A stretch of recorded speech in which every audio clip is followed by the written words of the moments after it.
Dear brothers and sisters, it is with much thanksgiving to the Lord we are once again gathered together in this youth camp after one whole year. प्रिय भाई और बहनों, प्रभु को हम धन्यवाद देते हैं। फिर एक पूरे साल के बाद इस रीति से यूथ कैंप के लिए यहाँ पर हम इकट्ठा हुए हैं।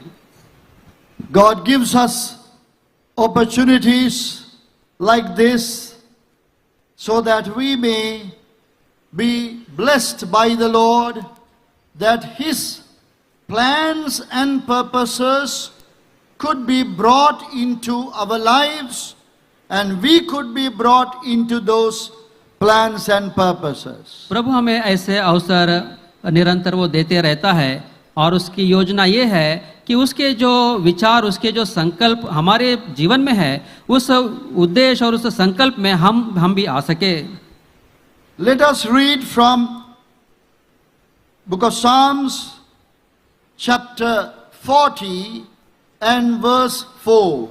हम वचन में से हम पढ़ते हैं भजन संहिता उसका 40 और उसका 4 वचन। Later we are going to read almost the whole psalm, but to begin with, let us read Psalm 40 and verse 4. और इसके बाद हम पूरा भजन में हम पढ़ने वाले हैं, लेकिन आरंभ में भजन संहिता उसका 40 और उसका 4 वचन हम पढ़ते हैं। Blessed is that man that maketh the Lord his trust, and respecteth not the proud, nor such as turn aside to lies. क्या ही धन्य वो पुरुष जो यहोवा पर भरोसा करता है और अभिमानियों और मिथ्या की ओर मुड़ने वालों की ओर मुंह ना फेरता हो। Shall we pray? आइए हम प्रार्थना करते हैं।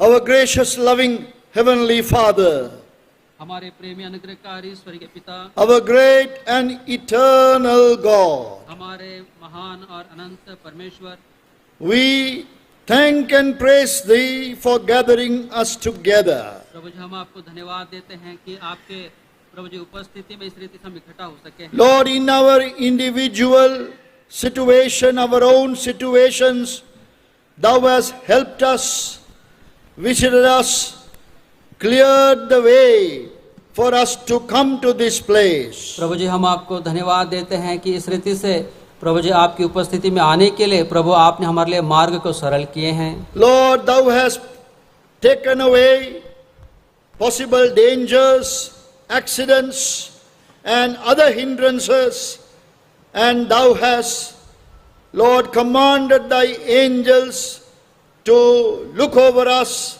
and then brought us here into this place. प्रभु जी हमारे रास्ते में, मार्ग में, जीवनों में आने वाले बाधाएं, जोखिमों को प्रभु आप दूर करते हुए स्वर्गदूतों को अपनी आज्ञा दिया कि ताकि वो हमारी सुरक्षा करे, और इस रीति से प्रभु आप हमें यहाँ पर लेकर आए हैं। Lord, each one of us have our own story, own testimony to give.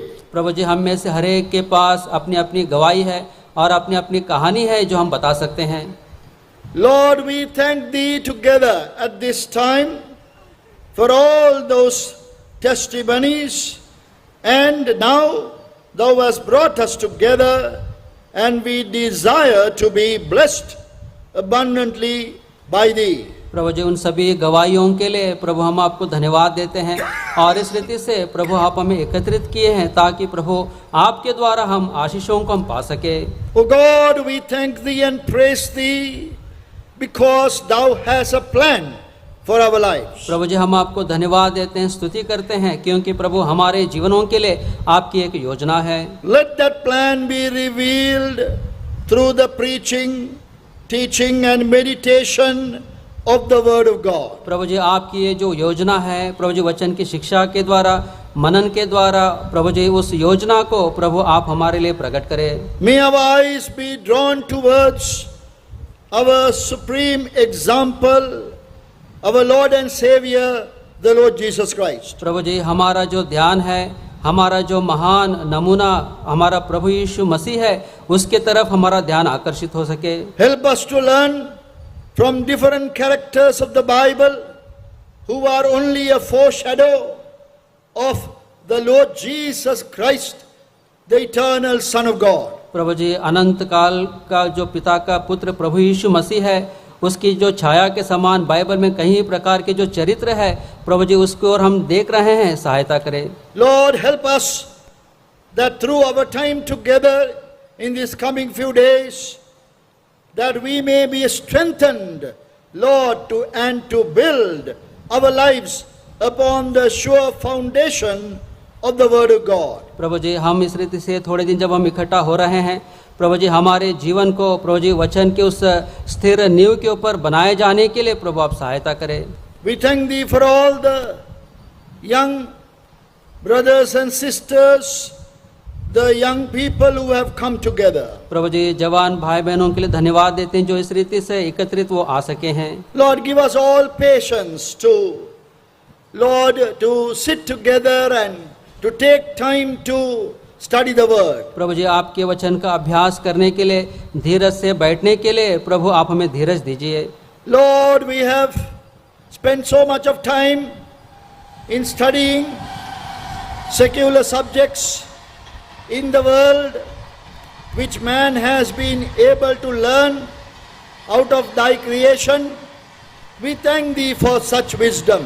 प्रभु जी आपकी सृष्टि में से बहुत सी बातों को मनुष्य सीख सका है और वो सिखा रहा है, और उसके लिए प्रभु जी हमने काफी समय बिताया भी है। इन सब बातों के लिए प्रभु हम आपको धन्यवाद But देते now, हैं। Lord, Thy precious word that is forever settled in heaven, the word that will not pass away, Lord, we want to study. लेकिन प्रभु जी अब आपका वचन जो स्वर्ग में सदा स्थिर है और आपका वचन जो कभी टलने का नहीं है, प्रभु जी उसका हम अभ्यास करने के लिए आप हमारी सहायता करें। Lord, not only patience, but also wisdom and understanding, discernment be granted to us. प्रभु जी केवल धीरज नहीं, लेकिन ज्ञान, बुद्धि और प्रभु जी समझ भी प्रभु हमें दिया जाए। We thank Thee for the blessed Holy Spirit of God, who is among us and within us, who will guide us unto all truth. प्रभु जी हम धन्यवाद देते हैं वो धन्य पवित्र आत्मा के लिए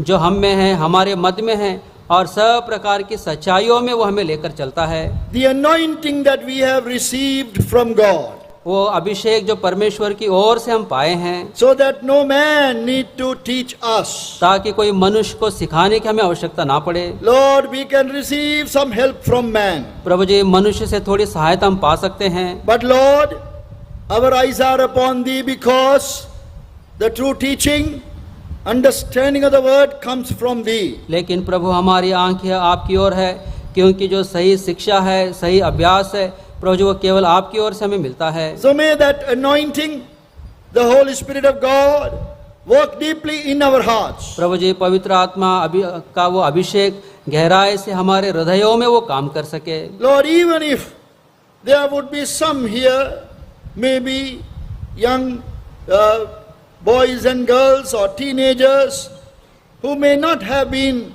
really attracted by the word, Lord, a new desire be generated in their lives to study the word. प्रभु जी यहाँ पर कुछ ऐसे जवान होंगे, जवान भाई जवान बहन, प्रभु जी किशोर अवस्था में होंगे, जो प्रभु जी आपके वचन के और प्रभु उनका मन नहीं है, लेकिन इस समय प्रभु जी आपके वचन के तरफ उनका मन वो आकर्षित हो सके। Lord, how wonderful is Thy word. प्रभु जी आपका वचन कितना वो अद्भुत है। Lord, it is, Lord, so beautifully written.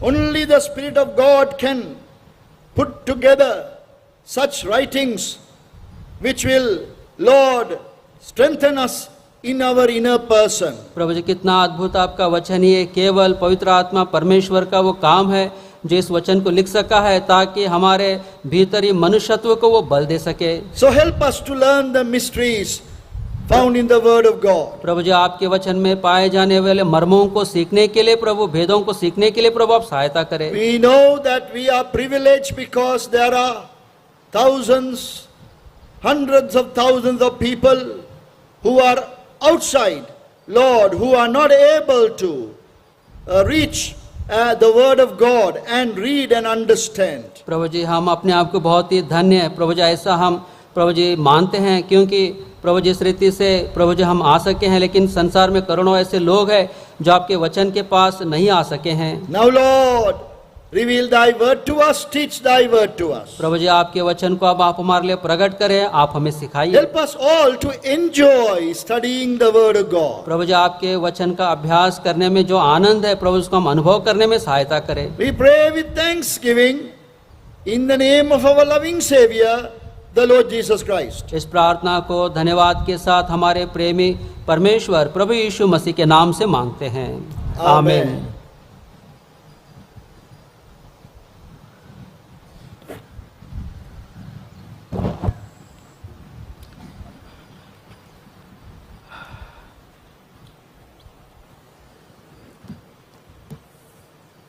The Bible chorus that we sang exhorted us to read the Bible daily. और जो बाइबल कोरस हम गाए हैं वो बाइबल कोरस परमेश्वर का वचन हर दिन पढ़ने के लिए वो हमें प्रोत्साहन देता है। Some of us have been able to follow that exhortation and read the Bible regularly. और ये जो वो गीत है हमको बाइबल पढ़ने के लिए हर दिन पढ़ने के लिए हमें प्रोत्साहन कुछ लोगों को वो देते आया है। Maybe some of us have failed to do that. लेकिन कुछ लोग हम में से इस काम को करने में हम विफल हुए हैं। But if we come to know the real benefit of the word of God, reading the word of God, we will all be motivated to read the scriptures daily. यदि हम परमेश्वर के वचन को पढ़ने में जो सच्चाई में जो हमारा लाभ है यदि हम उसको समझ सके तो हम हर दिन वचन पढ़ने के लिए हम प्रोत्साहित होंगे। There are different methods of Bible reading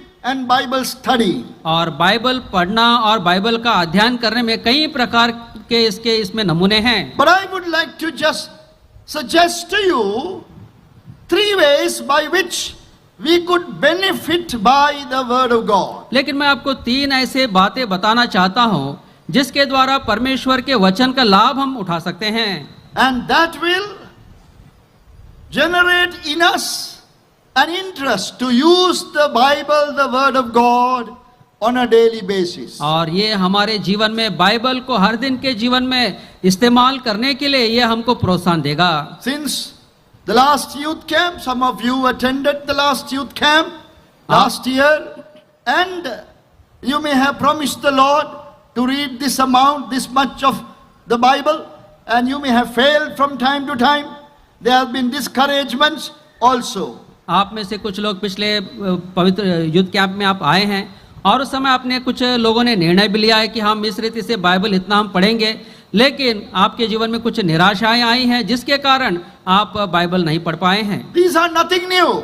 और ये कोई हमारे लिए नया नहीं है। But now we must understand the basic benefits that we can receive from the word and how to receive them. और हमारे जीवन में वचन के द्वारा जो मूलभूत जो आशीषें हैं किस रीति से हमें पाना है, किस रीति से हम पा सकते हैं, उसे जानना बहुत जरूरी है। How to receive that blessing and benefit. और ये आशीषें ये लाभ हम किस रीति से हम पा सकते हैं। I know that there are many things that you can say about the word of God. और मैं जानता हूँ बाइबल के बारे में बहुत सी ऐसी बातें जो आप बता सकते हैं। But I would like to just point out 3. लेकिन मैं सिर्फ 3 बातें बताना चाहता हूँ। How to benefit by the word of God. परमेश्वर के वचन से कैसे हम लाभ उठा सकते हैं। Number 1. सबसे पहला By hearing the voice of God. परमेश्वर के आवाज को सुनने के द्वारा। I put this as number 1 because it has to be number 1.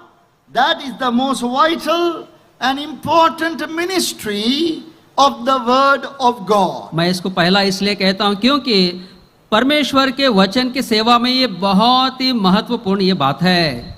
Hearing the voice of God. परमेश्वर की आवाज को सुनना। Have you thought about it? क्या इसके बारे में आपने कभी सोचा है? Have you had that experience? क्या ऐसा अनुभव क्या आपको रहा है? Some of us have done good Bible studies. और हम में से कुछ ऐसे हैं जो अच्छे ऐसे बाइबल का अध्ययन उन्होंने किया है। We do books and we study the whole book. और हम किताबें लाते हैं, पूरे किताबों को हम पढ़ते हैं। Sometimes we study the characters of the Bible. और कई बार बाइबल में जो चरित्र है उन चरित्रों को हम पढ़ते हैं। And then also topical, we get a topic and then study that. और कई बार कुछ विषय को हम लेकर उसको हम अध्ययन करते हैं। Doctrinal studies of the Bible, we study a doctrine. और बाइबल के जो सिद्धांत है उन सिद्धांतों की भी हम पढ़ाई करते हैं। All these things are good. ये सभी बातें हमारे लिए अच्छे हैं। Some of us have, without doing any of those studies, we have read the Bible. और हम में से कुछ लोग ऐसे हैं, ये कुछ भी अध्ययन हमने नहीं किया लेकिन बाइबल को हमने पढ़ लिया है। But the question is this. लेकिन प्रश्न ये है, Have you had this experience of hearing the voice of God? क्या प्रभु की आवाज को सुनने का ये अनुभव क्या आपका रहा है? Please, this is number one, and we must all have this experience. और ये सबसे प्रमुख है, पहला है, और हम सबों का ये अनुभव होना चाहिए, Young and old, चाहे जवान हो चाहे बूढ़े हो। hearing the voice of God when you read the Bible. Bible को जब आप पढ़ते हैं उस समय परमेश्वर की आवाज को सुनना है। It is not, when I say hearing, it is not an audible voice. जब परमेश्वर की आवाज सुनना जब मैं कहता हूं तो ये कानों से सुनने वाला शब्द नहीं है। God is able to speak to you with an audible voice if He wants to. यदि परमेश्वर चाहे तो कानों को सुनने जैसा भी वो बातें कर सकता है, But that happens very seldom. लेकिन ये बहुत ही कम ऐसा होता है। But we can hear His voice in our heart. लेकिन उसकी जो आवाज है हमारे हृदय में हम सुन सकते हैं। We have a God who speaks. हमारा परमेश्वर ऐसा है जो बातें करता है। In the book of Genesis, that is the opening chapter 1 of Genesis, उत्पत्ति की किताब उसके पहले अध्याय में आरंभ में at least 10 times we read God said. कम से कम 10 बार ऐसा लिखा है कि परमेश्वर ने कहा। And then if you go through the Old Testament, और उसके बाद पुराने नियम को जब आप पढ़ते हैं, you will come across the line, thus saith the Lord. और ऐसा आपको सुनने में आता है परमेश्वर ने ऐसा कहा।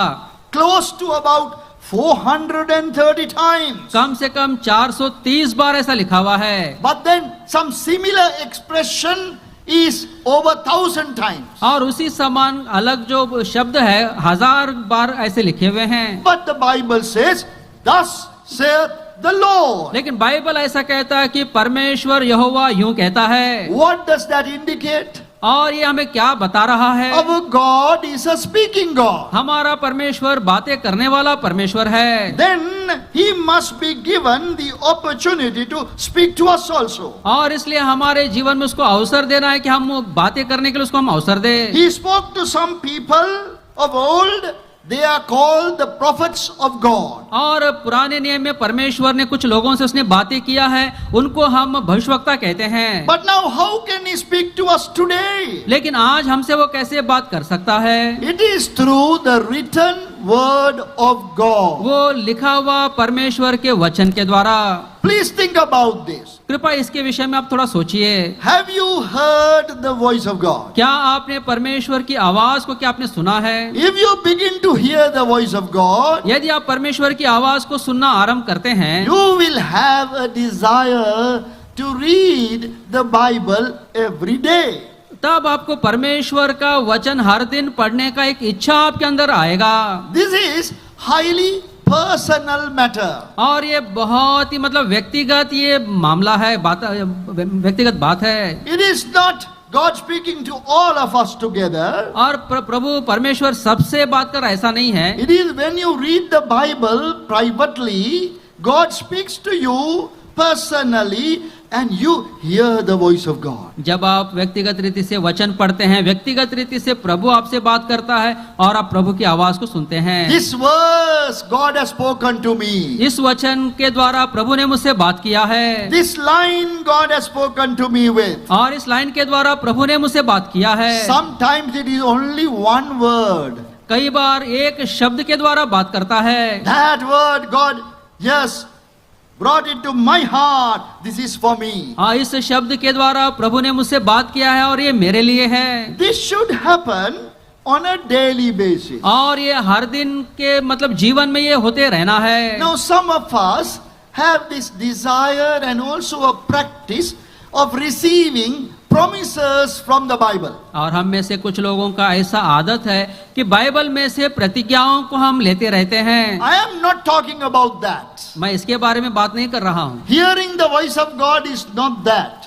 परमेश्वर का आवाज सुनना मतलब प्रतिज्ञाएं लेना नहीं है। Promises are according to a particular need. और जो प्रतिज्ञाएं हैं हमारी आवश्यकता के अनुसार हम लेते हैं। But hearing the voice of God should happen daily or several times a day.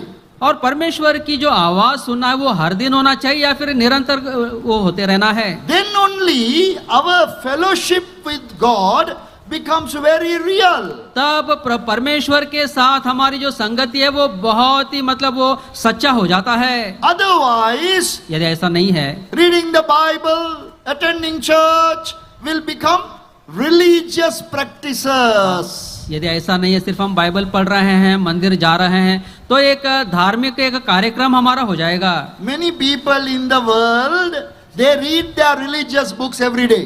संसार में बहुत से ऐसे लोग हैं जो उनके धर्म के जो ग्रंथ है उनको हर दिन पढ़ते हैं। They attend to their religious worship patterns and methods every day. और उनके जो मंदिर के जो स्थान है और उनके जो धर्म के कार्यक्रम है वो हर दिन वो करते But रहते they हैं। don't have a relationship with God. लेकिन परमेश्वर के साथ उनका कोई संबंध नहीं है। Relationship means we have a two-way communication. और संबंध जब हम कहते हैं तो दो तरफा ये बातचीत होता है। I speak to God, मैं परमेश्वर से बात करता हूँ, God speaks to me.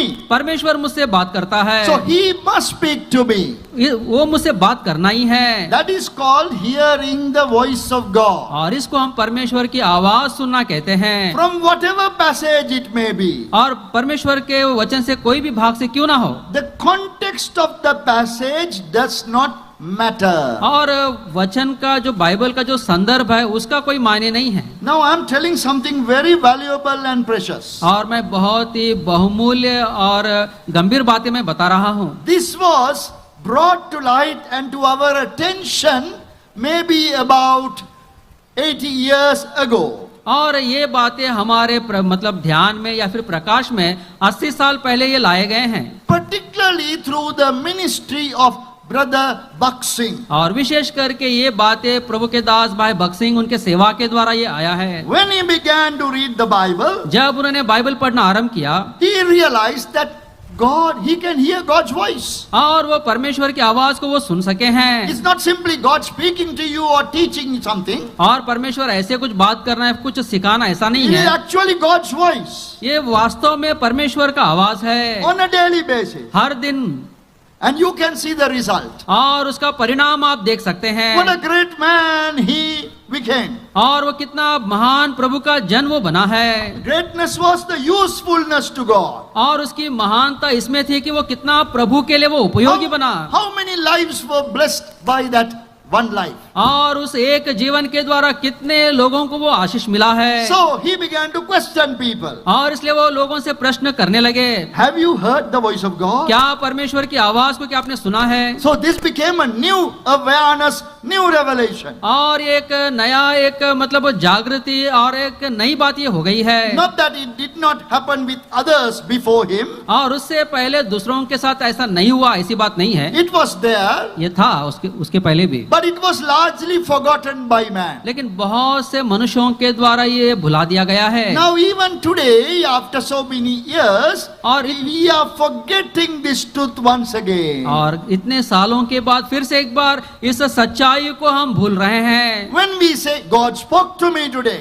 जब हम कहते हैं कि प्रभु ने मुझसे आज बात किया है, He spoke to me yesterday also. और कल के दिन भी उसने मुझसे बात किया है, Then someone might ask, what did He speak? और उसके बाद कोई आपसे प्रश्न कर सकता है, प्रभु ने आपसे क्या बात किया? You will say only one word. आप केवल एक शब्द कहेंगे। So you read only one word today? क्या आपने केवल एक शब्द पढ़ा है? No, I read several chapters. नहीं, मैंने कई अध्यायों को मैंने पढ़ा है। Oh, I read one chapter. मैं एक अध्याय पढ़ा हूँ। But from this one word, God spoke to my heart. लेकिन इस एक शब्द के द्वारा प्रभु ने मेरे हृदय से बात किया है। Then they will counteract that. और उस बात को पकड़ के वो लोग विरोध करते हैं। Oh, no, you are not reading that word in the context. और लोग बोलते हैं नहीं नहीं, आप संदर्भ के अनुसार उस वचन को आप नहीं पढ़ रहे हैं। They will discourage you. वो आपको निराश करेंगे। They will say, oh, you can't take it as God's voice it is not that what is meant in the context. और वो कहे नहीं नहीं ये परमेश्वर की आवाज नहीं है, क्योंकि इस संदर्भ में ये वचन का ये अर्थ नहीं है। Now, dear brothers and sisters, reading a Bible verse in the context is very important. प्रिय भाइयों प्रिय बहनों, वो वचन को संदर्भ के अनुसार पढ़ना बहुत जरूरी है। We will come to that later. उसके विषय में भी हम बताएंगे। But now, this is not about the context. लेकिन अब ये संदर्भ के बारे में नहीं है। God has given to us 1189 chapters. और परमेश्वर ने बाइबल में 1189 अध्यायों को प्रभु ने हमें दिया है। So out of these chapters of the Bible, He has a method of communicating with us. और इस बाइबल के द्वारा प्रभु हमसे बात करने का एक तरीका उसका है। Not only by getting us to understand the context or the story, सिर्फ वो संदर्भ को या फिर कहानी को समझने की बात नहीं है, but directly using any single word, any single line, any single verse to penetrate into your heart. लेकिन एक शब्द के द्वारा, एक लाइन के द्वारा या फिर एक वचन के द्वारा सीधा वो हमारे हृदय से वो बात करता है और वचन को लेकर आता है। So have you heard the voice of God like that? क्या ऐसे परमेश्वर की आवाज को क्या आपने सुना है? I will give you another example of a person who learned from Brother Buxing how to hear the voice of God. मैं आपको एक व्यक्ति का एक गवाही में बताना चाहता हूं कि कैसे उस व्यक्ति ने भाई बक्सिंग के द्वारा प्रभु की आवाज को सुनना उन्होंने सीखा है। I am sure that you have heard his name before. और मैं ऐसा सोचता हूं कि उस व्यक्ति के बारे में शायद आपने पहले भी उनका नाम सुना होगा। Some of you might have even seen him because I think he visited this place. और मैं सोचता हूं कि आप में से कुछ लोगों ने उनको देखा भी होगा, क्योंकि इस स्थान में वो आए भी थे। He is a great scientist by the name of Jim Tour. और वो बहुत बड़े James Tour is called Jim Tour.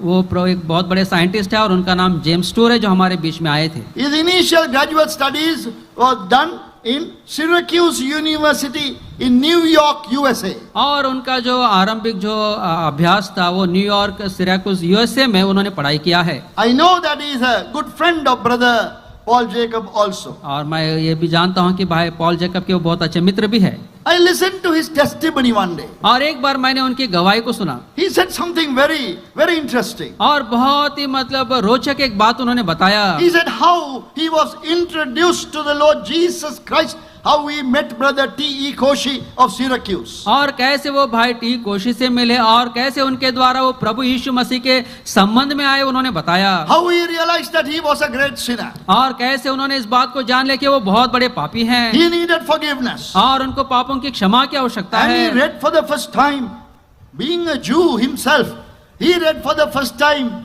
in his book, the Old Testament, the Messiah is given as the suffering savior. और कैसे वो एक यहूदी होने के नाते उन्होंने अपनी भाषा में अपने बाइबल में वो दुख उठाने वाले जो मसीहा है उसके बारे में उन्होंने पढ़ा है। So in those years, maybe in the 70s, late 70s, early 80s, Brother Buxing used to go to Syracuse every year. और 70 के दशक में भाई बक्सिंग 70-80 के दशक में प्रभु के दास भाई बक्सिंग सिराकुस यूएसए में वो अक्सर जाया करते When थे। he was a young man now, this Brother Jim Tour, he was now enthusiastically reading the Bible, studying the Bible. और अब ये जो जवान भाई जेम्स टूर थे वो जवानी में थे और बाइबल पढ़ने में वो बहुत रुचि रखते थे। In one of the meetings, he was introduced to Brother Buxing. और एक सभा में भाई बक्सिंग के साथ उनका मुलाकात हुआ। Brother Buxing asked him one question. और भाई बक्सिंग ने उनसे एक प्रश्न पूछा, Have you heard the voice of God? क्या परमेश्वर की आवाज को क्या आपने सुना है? Now that was a new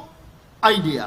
अब उनके लिए एक नया एक विचारी था। His eyes were open. उनकी आंखें खुल गई। Not only I can study the Bible, ना सिर्फ मैं बाइबल का अध्ययन कर सकता हूँ, because he was a very good student, very bright, brilliant mind.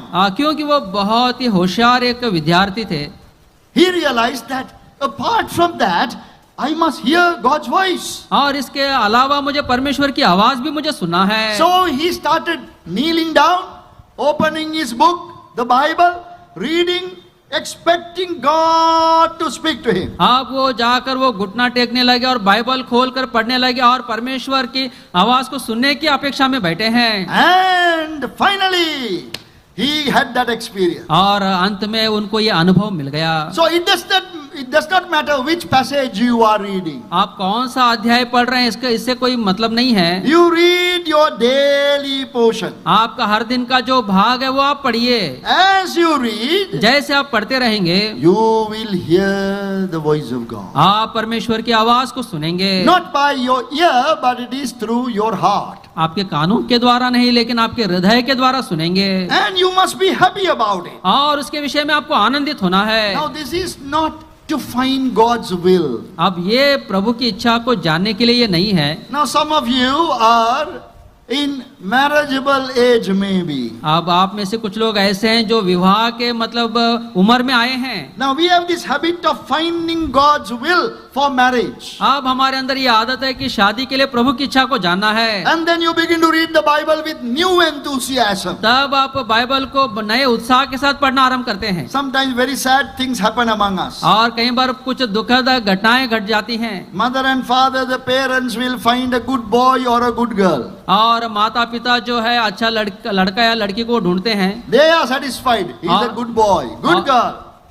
और वो लोग संतृप्त है, ये अच्छा लड़का या फिर अच्छी लड़की है। They will tell that to the child. और वो अपने बच्चे को बताते हैं उसके बारे में। You are now marriageable age. अब आप विवाह शादी के उम्र के हो गए हैं। We have found a nice boy. और हमने एक अच्छे लड़के को देखा We है। have found a nice girl. और हमने एक अच्छी लड़की को देखा है। Now you go and read the Bible. God will speak to you. आप तुम जाकर बाइबल पढ़ो, प्रभु आपसे बात करेगा। They even now say, find a verse. Find a verse. और वो बोलेंगे प्रभु से कुछ वचन मांगो, वचन मांगो। I think this is some kind of deception. मैं सोचता हूँ ये एक प्रकार का धोखा है। You can't find verses like that. ऐसे आप वचन में वचन नहीं ढूंढ सकते। There are thousands of verses. Bible में हजारों वचन हैं। We are good in our brain. हम दिमाग में हम बहुत होशियार है। We can match something and come out with a verse. हम कुछ बातों को लेके उसको तुलना करके हम आ जाते हैं। We are being misled. हम भटकाए गए इस रीति Later से। we realize it is not that great. और अंत में हमको ये पता चलता है कि ये सही नहीं था। So it's a sad thing that parents forcing their children to do that. और माता पिता बच्चों को इस रीति से करना ये बहुत ही दुख की बात है। You might have to face such a situation. और आपको भी ऐसे परिस्थितियों का सामना करना पड़ सकता है। How to manage that situation? अब इस परिस्थितियों को हम कैसे संभाले? You must begin to hear the voice of God now.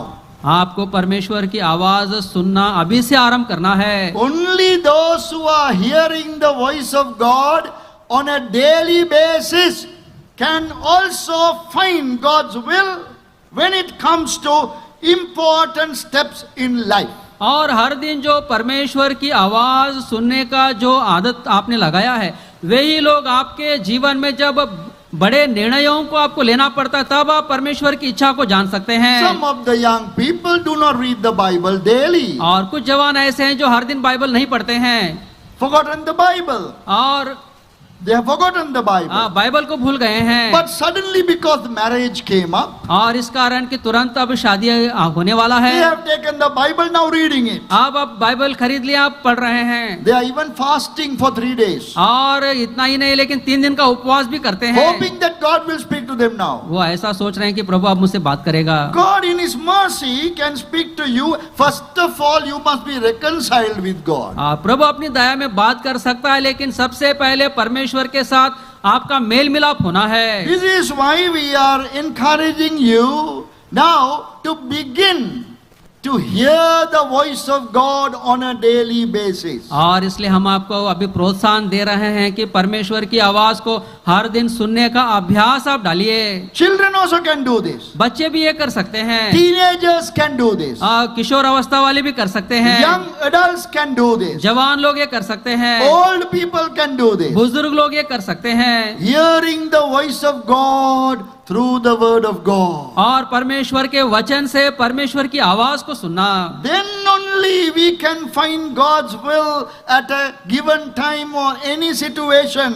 तभी हम परमेश्वर की इच्छा को विवाह के लिए और दूसरे संदर्भों के लिए हम पहचान सकते हैं। Otherwise we are only imagining, we are deceiving ourselves. और यदि ऐसा नहीं तो सिर्फ हम एक भ्रम में रहते हैं और हम अपने आप को धोखा देते हैं। After they have found God's will, they are supposed to have found and thereafter they forget the Bible once again. और वो ऐसा सोचते हैं कि हमने प्रभु की इच्छा को जान लिया, उसके बाद वो बाइबल को भूल जाते हैं। This is not what God intended it to be.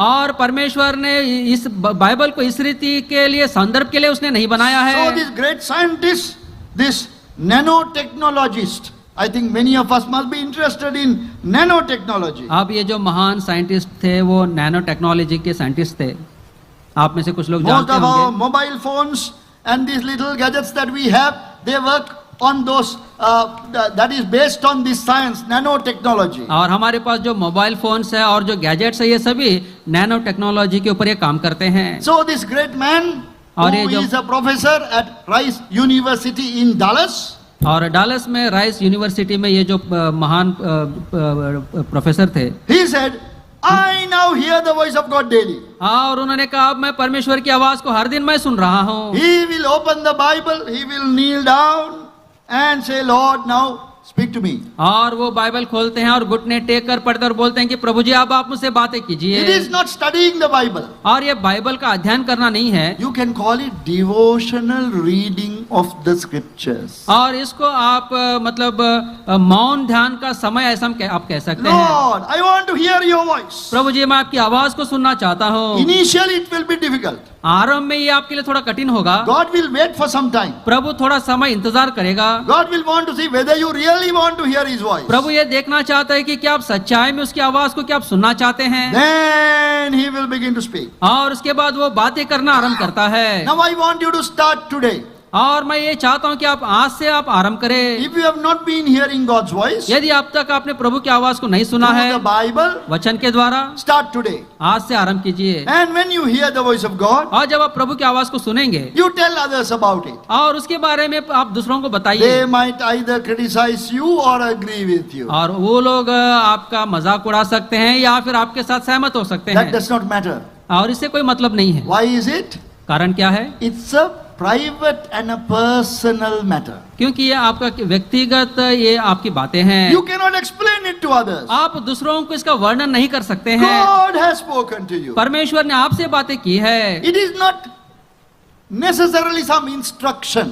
और ये विशेष करके ये कोई सुझाव नहीं है, Not instruction regarding his will concerning any matter. और किसी मतलब किसी बात को लेकर ये परमेश्वर की इच्छा ये नहीं है, But it is very precious. लेकिन ये बहुत ही बहुमूल्य है। It is something that God wanted to tell you. और ये ऐसी बात है जो परमेश्वर आपको वो बताना चाहता है। That is why the word of God is called living and powerful. और इसलिए परमेश्वर के वचन को जीवित और प्रबल ऐसा कहा गया है, Piercing even to the dividing asunder of soul and spirit. और प्राण और आत्मा को मतलब अलग करने तक ये अंदर तक जाता है। So it is going right deep, and you know, oh, God has spoken to me. और ये बहुत गहरा आपके अंदर जाता है और आपको ये समझ में आ जाता है कि परमेश्वर मुझसे बात कर रहा है। Otherwise, why should we follow God? और यदि ऐसा नहीं है तो परमेश्वर का पीछे हम क्यों चले? Why should we worship Him हम क्यों उसकी आराधना करें? if He is not speaking to us? यदि वो हमसे बातें नहीं कर रहा है तो You must remember this. इस बात को आपको स्मरण करना है। This is very real. और ये बहुत सच है। So it was real to a great scientist who is still alive in the world. और वो महान साइंटिस्ट के लिए जो आज भी जिंदा है उनके लिए भी ये सच था। It should be very real to us simple people who are still going to school. और हम जो स्कूल जाने वाले जो साधारण लोग हैं हमारे लिए भी ये सच God होना speaks to चाहिए। everybody. परमेश्वर हर एक से वो बात करता है। Matthew's Gospel, chapter 4, verse 4. मत्ती सुसमाचार उसका 4 अध्याय और उसका 4 वचन। Matthew's Gospel, chapter 4 and verse 4. मत्ती सुसमाचार 4 अध्याय और उसका 4 वचन। But he answered and said, It is written, Man shall not live by bread alone, but by every word that proceedeth out of the mouth of God. यीशु ने उत्तर दिया, लिखा है मनुष्य केवल रोटी ही से नहीं परंतु हर एक वचन से जो परमेश्वर के मुख से निकलता है जीवित रहेगा। Now this verse quoted by the Lord Jesus Christ from the book of Deuteronomy chapter 8. और ये जो वचन है प्रभु यीशु मसीह ने व्यवस्था विवरण 8 अध्याय से उठाकर उसने बताया है। This one verse reveals to us so many spiritual, important truths. और ये एक वचन बहुत से आत्मिक सच्चाइयों को हमें प्रकट करते हैं। But one important truth there is और यहाँ पर एक प्रमुख सच्चाई क्या है? the relationship between the word of God and God himself. और परमेश्वर के वचन के बीच में जो संबंध है वो बता रहा है। Now I want you to please come with me, like interaction, study the word of God. और मैं चाहता हूं कि आप मेरे साथ बातचीत करें ताकि हम परमेश्वर के वचन का अभ्यास हम कर सके। What is happening to the word of God here? और यहाँ पर परमेश्वर के वचन को क्या हो रहा है? Tell me please. कृपा करके मुझे बताइए। What is happening to the word of God? परमेश्वर के वचन को यहाँ पर क्या हो रहा है? Yes? Read that verse and see the latter part in English. आप अंग्रेजी में पढ़कर देखिए। Every word that proceedeth out of the mouth of God.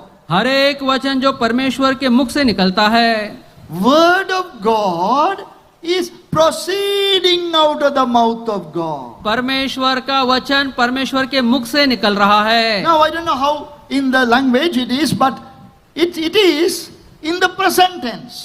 और दूसरे भाषाओं में कैसा ये मुझे नहीं पता, लेकिन अंग्रेजी में It ये says- वर्तमान काल को बता रहा है। I expected the word to read like this. और वचन को इस रीति से पढ़ने के लिए मैंने अपेक्षा किया है। But by every word that proceeded out of the mouth of God, that is past tense, already proceeded. और That's what I expected. हर एक वचन जो परमेश्वर के मुंह से निकला था, मतलब भविष्य काल का, ऐसा मैं सोच रहा था। If I wrote it, I will write it like that. और यदि मुझे लिखना होता तो मैं ऐसे लिखता। But how has God written it? लेकिन परमेश्वर ने इस वचन को कैसे लिखा है? The word that proceedeth out of the mouth, proceeds. Every day it is proceeding out of the mouth of God. Today, tomorrow, day after tomorrow, morning, afternoon, evening. और हर एक वचन जो परमेश्वर के मुख से निकलता, मतलब निरंतर निकलता है। आज निकलेगा, कल निकलेगा, परसों निकलेगा, सुबह दोपहर शाम, निरंतर ही निकलते रहता है। Please, every one of us, please, every one of us must know this truth. Believe this. The word of God proceeds out of the mouth of God. और इस सच्चाई को हमें से हर एक को ये जानना है कि परमेश्वर का जो वचन है परमेश्वर के मुख से वो निकलता है। So whenever we read the Bible, जब कभी भी हम बाइबल पढ़ते हैं, according to our need, हमारी आवश्यकता के अनुसार, see, we are so many people here. हम यहाँ पर बहुत से लोग हैं, We have diverse needs and we live in different situations. हम में से हर एक की परिस्थितियां अलग अलग है, आवश्यकताएं अलग है और अलग संदर्भों में हम जीते हैं। The word of God proceeds out of the mouth of God according to my situation. और मेरी आवश्यकता के अनुसार परमेश्वर का वचन परमेश्वर के मुख से वो निकलता है। This is a mystery. और ये एक भेद की बात है, This is so great. और ये बहुत महान है। Our God can do this. और हमारा परमेश्वर ये कर सकता है। His word will proceed out of the mouth. It will come into our heart directly. और परमेश्वर का वचन जब उसके मुंह से निकलता है वो सीधा हमारे हृदय में वो आता है। Then the context does not matter. और संदर्भ यहाँ पर मायने नहीं रखता है। The story does not matter. वहाँ पर कहानी क्या है उसका कोई महत्व नहीं है। Who is the human person there speaking that word does not matter. और वहाँ पर वो कौन सा व्यक्ति है जो बोल रहा है उसका कोई महत्व नहीं है। God has spoken to me. लेकिन परमेश्वर ने मुझसे बात किया है। Now this is not to take any major decision. और ये कुछ जीवन में निर्णय लेने के लिए नहीं है। Don't do that. ऐसा मत कीजिए। But this is to maintain spiritual life. और ये आत्मिक जीवन को ये बनाए रखने के लिए ये काम आता है। Please look at what it says in verse 4. कृपा करके देखिए 4 वचन में क्या लिखा है। Man shall not live by bread alone. Just mark the word live. मनुष्य केवल रोटी ही से नहीं जीता। That means continue to live. और इसका मतलब है कि निरंतर हम जीवित रहते हैं। Live today, live tomorrow. आज हमको जीना है, कल हमको जीना है। We must maintain life. और इस जीवन को हमें बनाए रखना है। That is the idea. और उसका यहाँ पर विचार वो है, How can we maintain God-given life? परमेश्वर का दिया हुआ जीवन को हम कैसे बनाए रख सकते हैं। Now, if I ask you to put your hand up, those who have accepted the Lord Jesus as your personal Lord and Savior, Many of you will put your hand up. और यदि मैं आपको प्रश्न करूंगा कितने ऐसे हैं जिन्होंने प्रभु यीशु मसीह को उद्धारकर्ता के रूप में ग्रहण किया, हाथ दिखाओ। यदि मैं कहूंगा तो बहुत से हाथ यहाँ पर उठेंगे। At that point, what happened? उस समय क्या होता है? The life of God came into you. और परमेश्वर का जीवन आपके अंदर वो आया है। You are born again. आप उद्धार पाए हैं। Now you have become a new person. अब आप एक नया मनुष्य बन गए हैं। Life, spiritual life, heavenly life, eternal life, undying life has come into you. आत्मिक जीवन, स्वर्गीय जीवन, अनंत काल का जीवन, ना मरने वाला वो जीवन आपके अंदर आया है। Now, wherever life is, that life must be maintained. और जहाँ कहीं जीवन है वो जीवन को बनाए रखना है। Physical life must be maintained. भौतिक जीवन को भी हमको बनाए रखना है। By breathing and eating food, drinking water, we maintain physical life. और हम भोजन खाने के द्वारा, पानी पीने के द्वारा, सांस लेने के द्वारा भौतिक जीवन को हम बनाए रखते हैं। But now spiritual life. लेकिन अब ये आत्मिक जीवन है। God has given it. परमेश्वर ने ये दिया है। That is the comparison that the Lord is making here. और यही वो बातें हैं जहाँ पर परमेश्वर यहाँ पर तुलना कर रहा है। By bread man shall live physically. और रोटी के द्वारा भौतिक रीति से मनुष्य जीता है। But when the Lord Jesus said man shall not live by bread alone, he was referring to the spiritual life. जब प्रभु यीशु मसीह ने कहा मनुष्य केवल रोटी से नहीं जीता, यहाँ पर प्रभु यीशु मसीह आत्मिक जीवन की वो बात कर रहा है। Spiritual life should be maintained by the word of God. और आत्मिक जीवन जो है इसको परमेश्वर के वचन के द्वारा हम उसको संभालना है। I would go one step further. और एक कदम मैं आगे बढ़ना चाहता हूँ। Spiritual life could only be maintained properly by hearing the voice of God. आत्मिक जीवन ये तब सही रहता है जब हम परमेश्वर का आवाज हम सुनने पाते So हैं। I ask this question from everybody, children, teenagers, young people. Have you heard the voice of God? और इसलिए मैं ये प्रश्न हर एक से पूछ रहा हूँ, बच्चों से, किशोर अवस्था में रहने वाले और जो जवान है, क्या आपने परमेश्वर की आवाज को क्या आपने सुना है? Someone may ask you, do you know God? कोई आपसे प्रश्न ऐसा भी पूछ सकता है कि आप परमेश्वर को जानते हैं? You should be able to say, आप ऐसे बोलने वाले होना चाहिए। why not? He spoke to me this morning also. क्यों नहीं, आज सुबह में ही परमेश्वर ने मुझसे बात किया है। Not by just reading the Bible, सिर्फ वचन पढ़ने के द्वारा नहीं, but is hearing the voice of God. उसकी आवाज को सुनने के द्वारा। So, as great men, and we also can have this experience of hearing the voice of God. प्रभु के जो महान जन है उनके समान हम भी परमेश्वर की आवाज सुनने का ये अनुभव हम अपना सकते हैं। Will you do this from today? क्या इस काम को आज से आप आरंभ करेंगे? You must decide. आपको निर्णय लेना है। Yes, occasionally you may have had some verse of scripture or that impressed your heart. हो सकता है कि बीच में कभी कुछ परमेश्वर के वचन ने आपके जीवन में कुछ प्रभाव डाला होगा। But now you must have this experience daily. लेकिन अब ये अनुभव आपका हर दिन का होना है। It is a personal experience. और ये व्यक्तिगत ये अनुभव है। No one can be part to that experience. और No one can share that experience with you. और ये जो अनुभव है कोई आपके साथ बांट नहीं सकता है। I cannot help you have that experience. और ये आपका अनुभव हो इसके लिए मैं कुछ मदद नहीं कर सकता। I am only saying this is true. This is my experience. This can be your experience also. और मैं ये बता रहा हूँ कि ये सच है, ये मेरा अनुभव है, ये आपका भी अनुभव हो सकता है। Psalm 29 भजन 29 verse 4. और उसका 9 वचन। Psalm 29 verse 4. भजन 29 और उसका 4 वचन। The voice of the Lord is powerful. The voice of the Lord is full of majesty. यहोवा की वाणी शक्तिशाली है, यहोवा की वाणी प्रतापमय है। The voice of the Lord is powerful. परमेश्वर का वचन आवाज वो शक्तिशाली है। When we hear the voice of God, जब हम परमेश्वर की आवाज को सुनते हैं, all our doubts are clear. हमारे जो संदेह है वो सब चले जाते हैं। Not that we have found answers, इसका मतलब ये नहीं कि हमारे प्रश्न के उत्तर मिल गए हैं, but the doubts won't matter anymore. लेकिन वो जो संदेह है उसका कोई मायने नहीं है Our जीवन में। questions are answered. हमारे प्रश्नों के उत्तर मिल गए हैं। Not that we have come to know all the answers, इसका मतलब ये नहीं कि हम सब प्रश्नों को उत्तर हम जान गए हैं, the question has become irrelevant. अब ये जो प्रश्न है वो हमारे जीवन में कुछ महत्व नहीं रखता है। This is something very, very important. और ये बहुत ही प्रमुख ये बात है। Now I took a long time to talk about this और इस बात को बताने के लिए मैंने काफी समय लिया है, because I believe this is so basic and important to us throughout our lifetime. That is why I'm taking time. क्योंकि ये बातें हमारे जीवन में बहुत मूलभूत बातें हैं और बहुत प्रमुख बातें हैं, इसलिए इसके लिए मैं समय ले रहा हूँ। So if I may ask you the question now, यदि मैं अब आपसे प्रश्न पूछूं, what is the first and the most important way by which you can benefit by the word of God? और परमेश्वर के वचन के द्वारा लाभ पाने का सबसे पहला और प्रमुख बात क्या है यदि मैं पूछूं?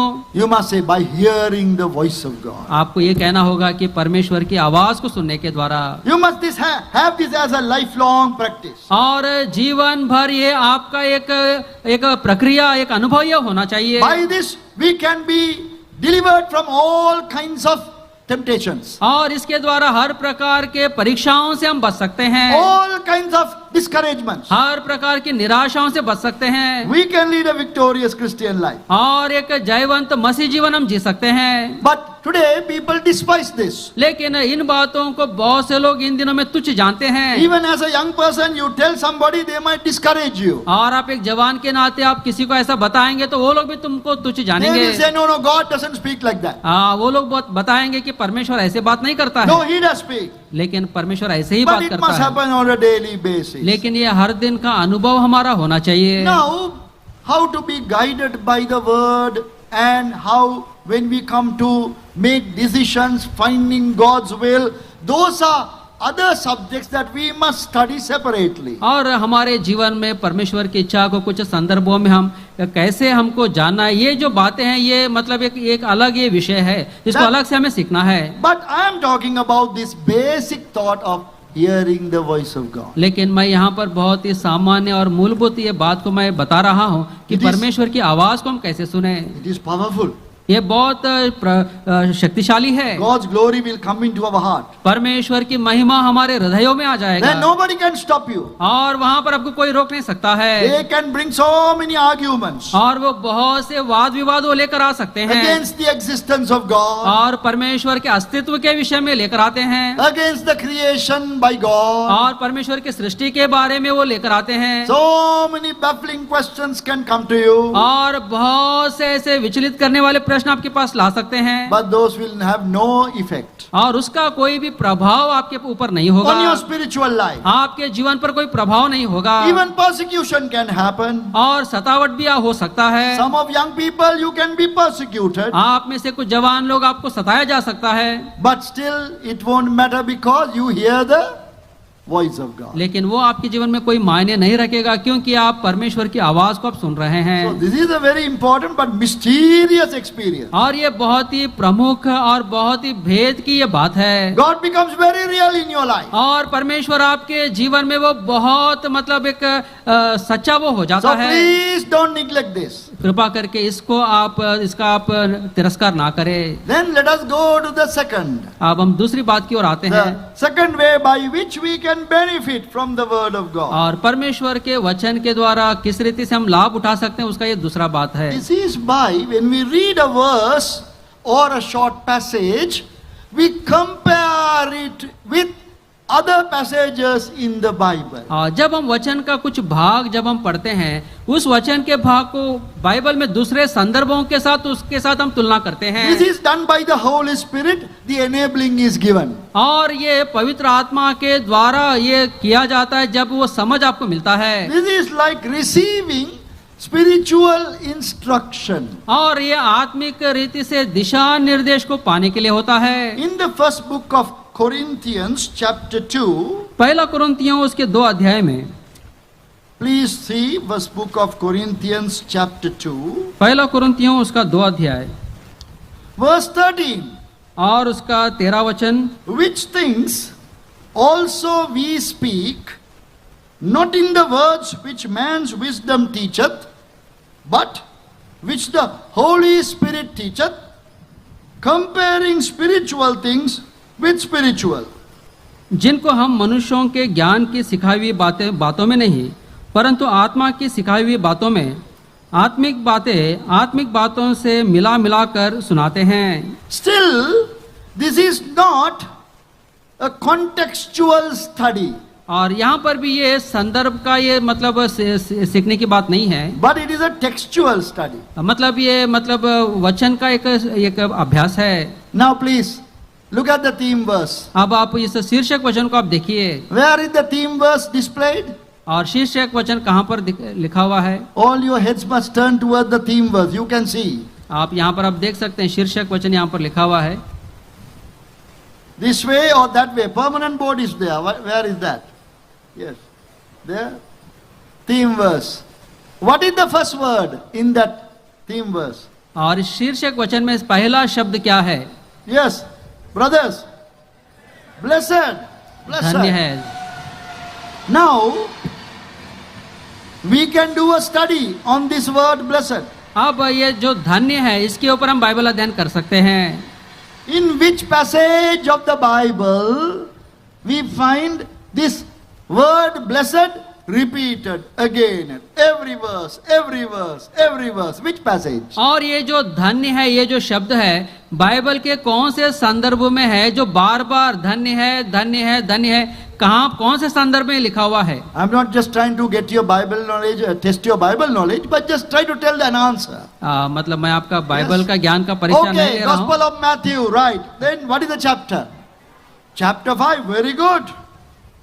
We have blessedness, blessed. They are called beatitudes. और वहाँ पर मत्ती सुसमाचार 5 अध्याय में धन्यताओं के बारे में लिखा है कि धन्य है, धन्य है, धन्य है, ऐसा लिखा हुआ है। See now how we can compare scripture with scripture. देखिए अब हम कैसे वचन को वचन के साथ किस रीति से हम तुलना कर सकते हैं। How many blessednesses should be there in the Bible? और बाइबल में ऐसे कितने मतलब धन्य ऐसी बातें लिखे हुए हैं। See now still we are not studying who has said this, why they have said this. We are not studying the context, but we are just doing a textual study. देखिए अब हम यहाँ पर ये धन्य है किसने कहा है और किसको कहा है, ये सब हम बाइबल अध्ययन नहीं कर रहे हैं, लेकिन सिर्फ धन्य शब्द के ऊपर कहाँ लिखा है सिर्फ इसको अक्षर के साथ हम मिला रहे हैं। So we can compare spiritual things with the spiritual. और इस रीति से आत्मिक बातों के साथ हम तुलना कर सकते हैं, And thereby we can construct beautiful Bible studies. और उसके द्वारा एक अच्छा बाइबल अध्ययन हम कर सकते हैं। And this method will let us call it for the time being just textual interpretation of the Bible. और वचन का एक मतलब एक भाषांतरण ऐसा हम इसको हम कह सकते हैं। Yes, we just read that verse and try to interpret that verse. सिर्फ हम उस वचन को हम पढ़ते हैं और उसको हम भाषांतरण ऐसा करने की हम कोशिश करते What हैं। does that verse say? ये वचन हमें क्या बता रहा है? Some person is blessed.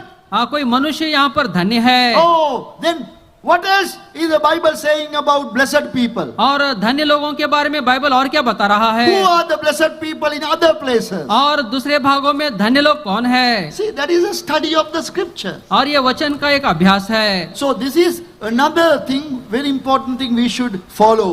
और ये एक दूसरी प्रमुख बात है जो हमको इसका अनुकरण करना है। We must all be able to read the Bible verse by verse. और हम में से हमको बाइबल एक वचन के बाद दूसरा वचन हमको पढ़ना है। Generally we talk about chapter by chapter. और अक्सर हम एक अध्याय के बाद दूसरा अध्याय ऐसा हम बताते हैं। Read this many chapters. इतने अध्यायों को आप पढ़िए। No, that's not the method. लेकिन ये क्रम नहीं है। We read by verse. हम एक वचन के बाद दूसरा वचन पढ़ते So हैं। each verse we stop.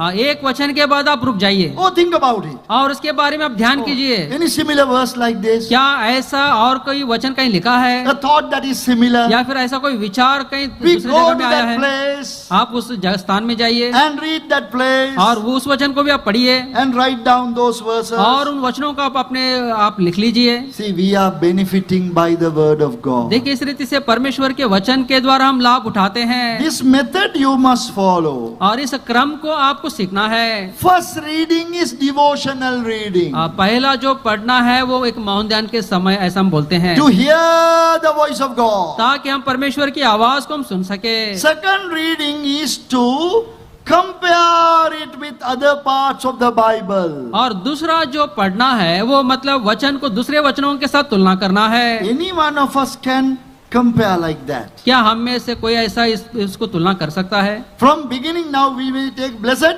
From beginning, from the book of Genesis to the book of Revelation, so many blessednesses are there. और जो धन्यताएं जब हम देखते हैं तो उत्पत्ति से लेकर प्रकाशित वाक्य तक बहुत सारे ऐसी धन्यताएं हैं। So please, then you have the Lord, L-O-R-D capital in that verse. और उसके बाद बड़े अक्षरों में मतलब इंग्लिश में लॉर्ड आया है। Oh, how many times you have Lord? परमेश्वर या फिर यहोवा ये शब्द कितने बार आया है? What does that mean? और इसका अर्थ क्या है? That means Yahweh. इसका मतलब यावे। In fact, last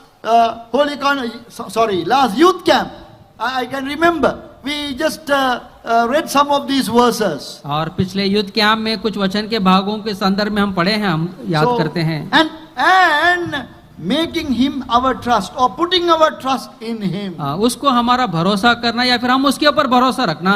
How many thoughts that can come into your mind now? आपके मन में आप कितने विचार आते हैं? To put your trust in the Lord. ताकि आप अपना भरोसा प्रभु के ऊपर आप डालें। Trust in the Lord and don't despair. प्रभु के ऊपर भरोसा करें और चिंता ना करें। He is a friend so true. Beautiful song that is. और ऐसे कई अच्छे गीत भी है। Yes, so you can think of all that. और इन सब बातों के विषय में आप सोच सकते हैं। So that is our mind.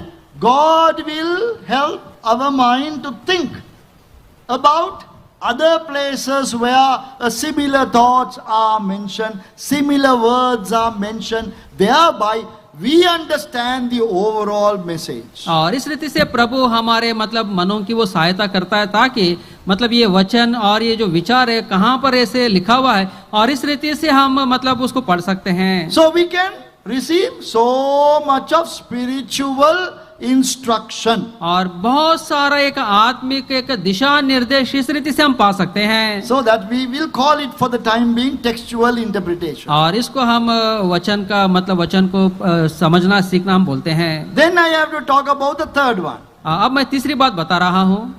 Contextual interpretation. संदर्भ को मतलब समझना। I'm saying this especially to you who are in the younger generation. और विशेष करके ये बात मैं मतलब जो जवान है उनको मैं बता रहा हूँ। To show you that reading and studying of the Bible, we are not just doing blindly. और परमेश्वर के वचन को पढ़ना उसका अभ्यास करना ऐसे हम अंधेपन में नहीं कर रहे हैं। It is not a thoughtless exercise. और बिना कोई समझ रखे हुए हम इस कार्य को हम नहीं कर रहे हैं। It is not a religious exercise. और ये कोई एक धार्मिक एक कार्यक्रम ये नहीं है। Reading the Bible is not a religious ritual. और बाइबल को जो पढ़ना है ये कोई हमारा धार्मिक काम नहीं है। You may have seen some person maybe at home or anywhere else kneeling and reading the Bible. आप में से कुछ लोगों को आपने देखा होगा जो घुटने टेक कर घर में या फिर कहीं दूसरी जगह में बाइबल वो पढ़ते रहते हैं। They look very pious and reverently reading the Bible. और बहुत ही भय भक्ति के साथ बड़े अदब के साथ वो वचन पढ़ते हैं। You might think, oh, this is a religious ritual. और आप सोचते होंगे कि ये कोई धार्मिक कार्यक्रम है। No, it is not. लेकिन ये ऐसा नहीं We है। are doing this with proper meaning and understanding. और इसको हम बड़े समझ के साथ इस कार्य को हम मतलब ज्ञान के साथ ये कर रहे हैं। So the third way by which we can benefit from the word of God is और परमेश्वर के वचन के द्वारा लाभ पाने का जो तीसरा जो नमूना है by studying any passage or a verse in the context of और it. संदर्भ के अनुसार उस वचन को हम पढ़ना है। See, for an example, our theme verse is taken from Psalm 40. और उदाहरण के लिए हमारा जो शीर्षक वचन है भजन 40 से वो लिया गया है। Who wrote that psalm? और ये भजन किसने लिखा है? David, the psalmist of Israel. और दाऊद जो इज़राइल का मतलब भजन लिखने वाला है। So then we think about what might have been the occasion that he wrote this psalm. और हम ये सोचते हैं अब वो दाऊद ये भजन लिखने के लिए वो कौन सा संदर्भ उसके जीवन में रहा होगा। So whether we can find the occasion. क्या उस संदर्भ को उसको संदर्भ क्या होगा उसको हम ढूंढ सकते हैं। In what kind of a situation he was in. और वो कौन से मतलब परिस्थितियों में दाऊद उस समय था। For that you to understand, you must read the whole chapter. और ये बात समझने के लिए पूरा अध्याय आपको पूरा भजन को आपको पढ़ना होगा, Sometimes the whole book you have to read. और कई बार पूरा किताब आपको पढ़ना होगा, Then you get the verse in the context. और तब आपको वचन जो है संदर्भ के अनुसार आपको मिलेगा। By that also God can teach us so many things. और उसके द्वारा भी परमेश्वर बहुत सी बातें हमें सिखा सकता है। How God will act at a given time in your context, in your situation. और आपके जीवन के परिस्थितियों में किस रीति से उस समय परमेश्वर वो काम कर सकता है। One of the main problems that we face today is और इन दिनों में हमारे जीवन में आने वाली बहुत बड़ी समस्या क्या है? young people and older people, they do not know how God would respond to this my situation. और मेरे जो जवान लोग हैं, जो बड़े लोग हैं, वो ऐसा सोचते हैं कि मेरे जीवन की इस परिस्थिति में प्रभु किस रीति से वो प्रतिक्रिया देगा। That is because they don't have experience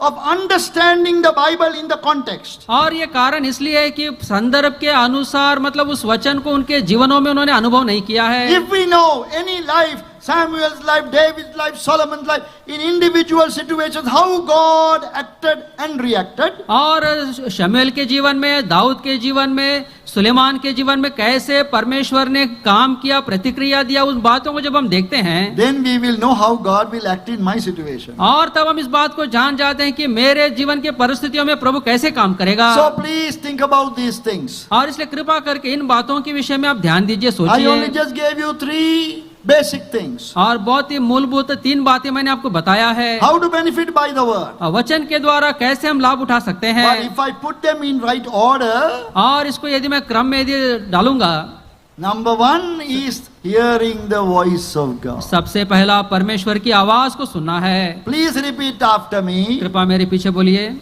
The voice of God is powerful. The voice of God is powerful. The voice of God is full of majesty. The voice of God is full of majesty.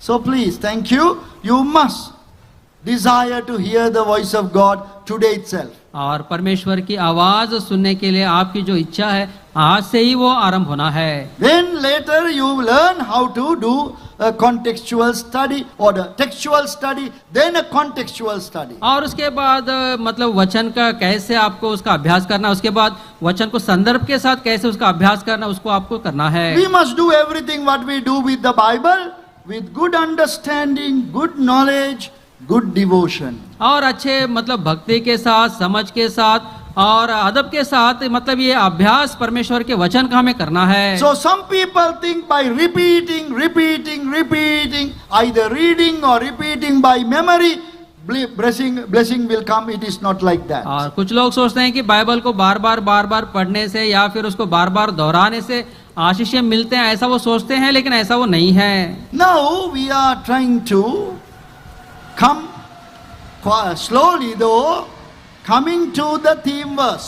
अब हम धीरे से अब शीर्षक वचन के पास हम आ रहे हैं। But today we are not going to study the theme verse. लेकिन आज हम उस शीर्षक वचन को हम ध्यान नहीं करेंगे, Because it takes time for us to arrive at the theme verse. क्योंकि इस शीर्षक वचन के पास आने के लिए हमें थोड़ा समय लगेगा। We must study all what is around and how this theme verse has come there. और यहाँ पर मतलब उस ये शीर्षक वचन किस रीति से यहाँ पर आया है, सबसे पहले उस बात को हमें देखना है। Now this theme verse is taken from Psalm 40.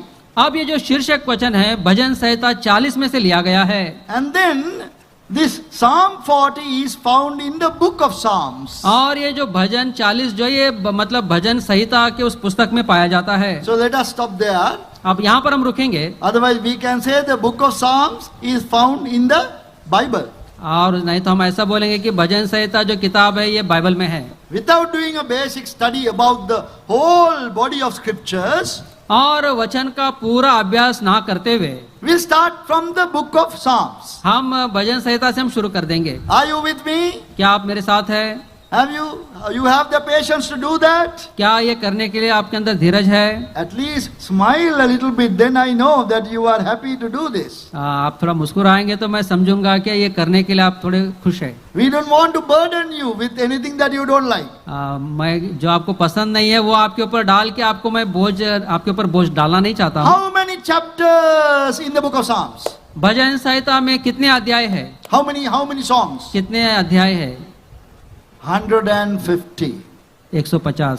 I don't know whether it's found in your Bible, but these 150 Psalms are divided into how many groups? और भजन संहिता एक जो 150 भजन है, ये कितने भागों में इसको बांटा गया है? In some languages, in the translation itself, it says first the number 1, number 2, like the section. Few Psalms together, one section. How many sections? कुछ बाइबलों में कुछ बाइबल में मतलब भजन संहिता को आरंभ में लिखा हुआ कि पहला भाग, दूसरा, ऐसे English- भागों में बांटा गया है। English Bibles usually don't give that division. ये अंग्रेजी भाषाओं में ये नहीं है, लेकिन दूसरे भाषाओं में, हिंदी में है। Yes. Basically, there were 5 sections. मतलब यहाँ पर भजन संहिता को 5 भागों में इसको बांटा गया है। 5 sections in the book of Psalms. और भजन संहिता में 5 भाग है। And now this Psalm 40, अब ये जो भजन 40 जो है, author was David. यहाँ पर इसको लिखने वाला मतलब लेखक दाऊद है। How do we know that? ये हमें कैसे पता है? How do we know it? कैसे पता है? Please tell me. बताइए। Simple question I'm asking. बहुत सरल प्रश्न है। How do we know it? आपको कैसे हम Some uncle told you? क्या किसी अंकल ने बताया आपको? No. नहीं, किसने बताया? You can say, why can't you see it? आप बोल सकते हैं कि आप क्यों नहीं देखते इधर? No, you can ask me, why can't you see it? आप मुझे प्रश्न कर सकते हैं यहाँ पर, आप You क्यों can नहीं ask me देखते? that question. आप मुझे प्रश्न कर सकते हैं। It is written there, right? यहाँ पर लिखा हुआ है, Can you see the heading? Heading में लिखा हुआ है। Does it say to the chief musician, a psalm of David? प्रधान बजाने वाले के लिए दाऊद का भजन। Whenever you read that line to the chief musician, that means it is for public reading. और जब आप इस बात को पढ़ते हैं प्रधान बजाने वाले के लिए, जब ऐसा लिखा हुआ है तो ये मतलब समाज के लिए ये है। It is उसको- given to the musician. और ये मतलब वो बजाने वाले को ये दिया गया है। He has to set the music, अब इसके लिए उसको म्यूजिक को सेट करना है play the music, और इस म्यूजिक को वो बजाना है। and the congregation must sing it loud. और ये जो समाज है मतलब वो सब मिलकर ऊंची आवाज में उसको गाना So है। it is for public singing. और ये समाज के लिए मतलब उनको गाने के लिए है। Whatever is to be sung publicly will stay in the memory also. और समाज में जब हम सब लोग मिलकर जब हम इसको गाते हैं तो ये मतलब हमारे दिमाग में ये बैठ जाता है। All the songs do not have that heading, that introduction. और सब भजन को ये मतलब हेडिंग नहीं है। So this particular psalm is for public reading. लेकिन ये जो भजन है ये मतलब एक समाज के लिए है, उनको पढ़ने के लिए। You can see that in the beginning it says a psalm of David. और यहाँ पर आरंभ में आप देख सकते हैं कि ये दाऊद का भजन है। That is part of inspired writing. और मतलब प्रभु के द्वारा प्रेरित मतलब किया गया है, या फिर प्रभु के द्वारा प्रेरित होकर लिखा गया है। So you can depend on that description. मतलब इस वर्णन के ऊपर आप आधारित हो सकते हैं। It is a psalm of David. और ये दाऊद का ये भजन है। Now, shall we now think about the whole book of Psalms? अब हम पूरे भजन के किताब के विषय में हम सोचेंगे। Who are the authors of the Psalms? और भजन संहिता जो किताब है इनका लेखक कौन है? Shall we patiently go through the authors of the book of Psalms? क्या हम धीरज के साथ ये भजन संहिता को लिखने वाले लेखकों को क्या हम देख सकते हैं? Together 150 Psalms. सब मिलाकर 150 भजन है। How many written by David? Dawood ने कितने भजन लिखे? We exactly do not know. हमको स्पष्ट हमको पता नहीं है। But how many Psalms have David's name on top? लेकिन कितने ऐसे भजन है जहाँ पर दाऊद का नाम ऊपर आता है? 73 Psalms. 73, Less than half. मतलब आधे से कम है। 73 Psalms are given as Psalms of David. 73 भजन ऐसे हैं जो दाऊद का नाम उसमें आता है। So this we must have some idea like that. Basic idea. It's good to have that. ये बहुत ही मतलब सामान्य ऐसे मतलब बातें हैं जो हमें मतलब इसको जानना है, सब मतलब याद रखना है। In your Bible, at the beginning of the book of Psalms, you can note those things down. और आप बाइबल में आपके किताब में आप आरंभ में यहाँ पर कुछ बातों को आप लिखकर रख सकते हैं। And then there is another prominent name called Asaph or Asaph. और दूसरा भजन संहिता में नाम आता है वो आसाफ है। There are 12 Psalms by Asaph. और आसाफ के द्वारा 12 भजन है। Psalm 50, bhajan 50, Then Psalm 73 to 83. और भजन 73 से लेकर 83 तक, 73 to 83. 73 से लेकर 83 तक। So those are called Psalms of Asaph. और ये सभी आसाफ के भजन है। See now that means he is a main character in the Bible. और इसका अर्थ ये है कि वो भी बाइबल में एक बहुत ही प्रमुख व्यक्ति है। He has brought lot of blessing to us. और उसने बहुत सी आशीष हमारे लिए वो लेकर आया है। But very often we don't talk about him. लेकिन कई बार उसके विषय में हम बात नहीं करते हैं। We read Psalm 50. हम भजन 50 पढ़ते हैं, But we do not think about Asaph, poor man. लेकिन वो आसाफ के बारे में हम सोचते नहीं है, गरीब आदमी। We sing the psalm. वो भजन हम गाते हैं, Author is forgotten. लेकिन उस लेखक को हम भूल जाते हैं। That is a sad thing. ये दुख की बात है। But he has so many things to teach us. और वो हमें बहुत सी बातें हमें सिखाता है। So please think about it. कृपा करके उसके बारे में आप सोचिए। So 12 of those psalms. 12 उसके भजन है। And then we also have Song of Moses. और मूसा का भी भजन है। How many of them? कितने हैं? In the book of Psalms. भजन संहिता में। How many psalms written by Moses in the book of Psalms? भजन संहिता में मूसा ने कितने भजन लिखे हैं? No, not 3. 3 नहीं है, Only 1. एक ही भजन उसने लिखा है। What is that psalm? कौन सा भजन है? Psalm 90. Very good. Bhajan 90। Many of you know. बहुत से लोगों को पता है। Now please, when we ask questions, जब हम प्रश्न पूछते हैं, when we answer, जब आप उत्तर देते हैं, we request all the older uncles, aunties, brothers, sisters not to open your mouth. विशेष करके बड़े बुजुर्ग लोग जो है, अंकल आंटी लोग, आप उत्तर ना दे, आप शांत रहिए। Only those who young people must answer. सिर्फ जवान लोग उत्तर देना है। So we have Song of Moses. मूसा का भी एक भजन है। I have another question. Please try to keep it interesting now. और एक प्रश्न है, How many songs of Moses found in the Bible? और मूसा के गीत कितने हैं बाइबल में? Any of the young people? कोई जवान लोग बता सकते हैं मूसा के गीत? I'm only trying not to try and find your Bible knowledge. Don't worry about it. I am just only asking to get you to talk. How many psalms? आपका ज्ञान के लिए मैं नहीं पूछ रहा हूँ, लेकिन बस आप बातें करना है इसलिए। With how many songs with which Moses' name is attached? और कितने ऐसे गीत है बाइबल में जो मूसा का गीत ऐसा लिखा हुआ है? Moses was not only a great leader, he was a songwriter as well. मूसा सिर्फ एक बड़ा एक अगुवाई नहीं था, लीडर ही नहीं था, लेकिन वो एक अच्छा गीत लिखने वाला भी था। You also young people must become songwriters. और आप भी जवान लोग, आप गीत लिखने वाले आपको बनना है। By that you can bring a great blessing to people. और उसके द्वारा आप लोगों को बड़ी आशीष आप लेकर आ सकते हैं। Write songs. गीत आप लिखिए। Moses, his name is associated with 4 psalms. और मूसा का जो 4 songs.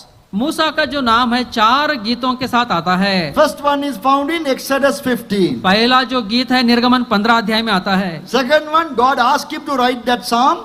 और that is in Deuteronomy 32. और दूसरा जो गीत है व्यवस्था विवरण 32 अध्याय में आता है, जहाँ पर परमेश्वर ने मूसा को स्वयं बताया है। God said, you write this song and teach it to the people. और परमेश्वर ने मूसा से कहा, ये गीत को तू लिख और इजरायलियों को ये सिखा। Then also we find और उसके बाद in Psalm 90. और भजन 90 में हम देखते हैं, Wonderful psalm.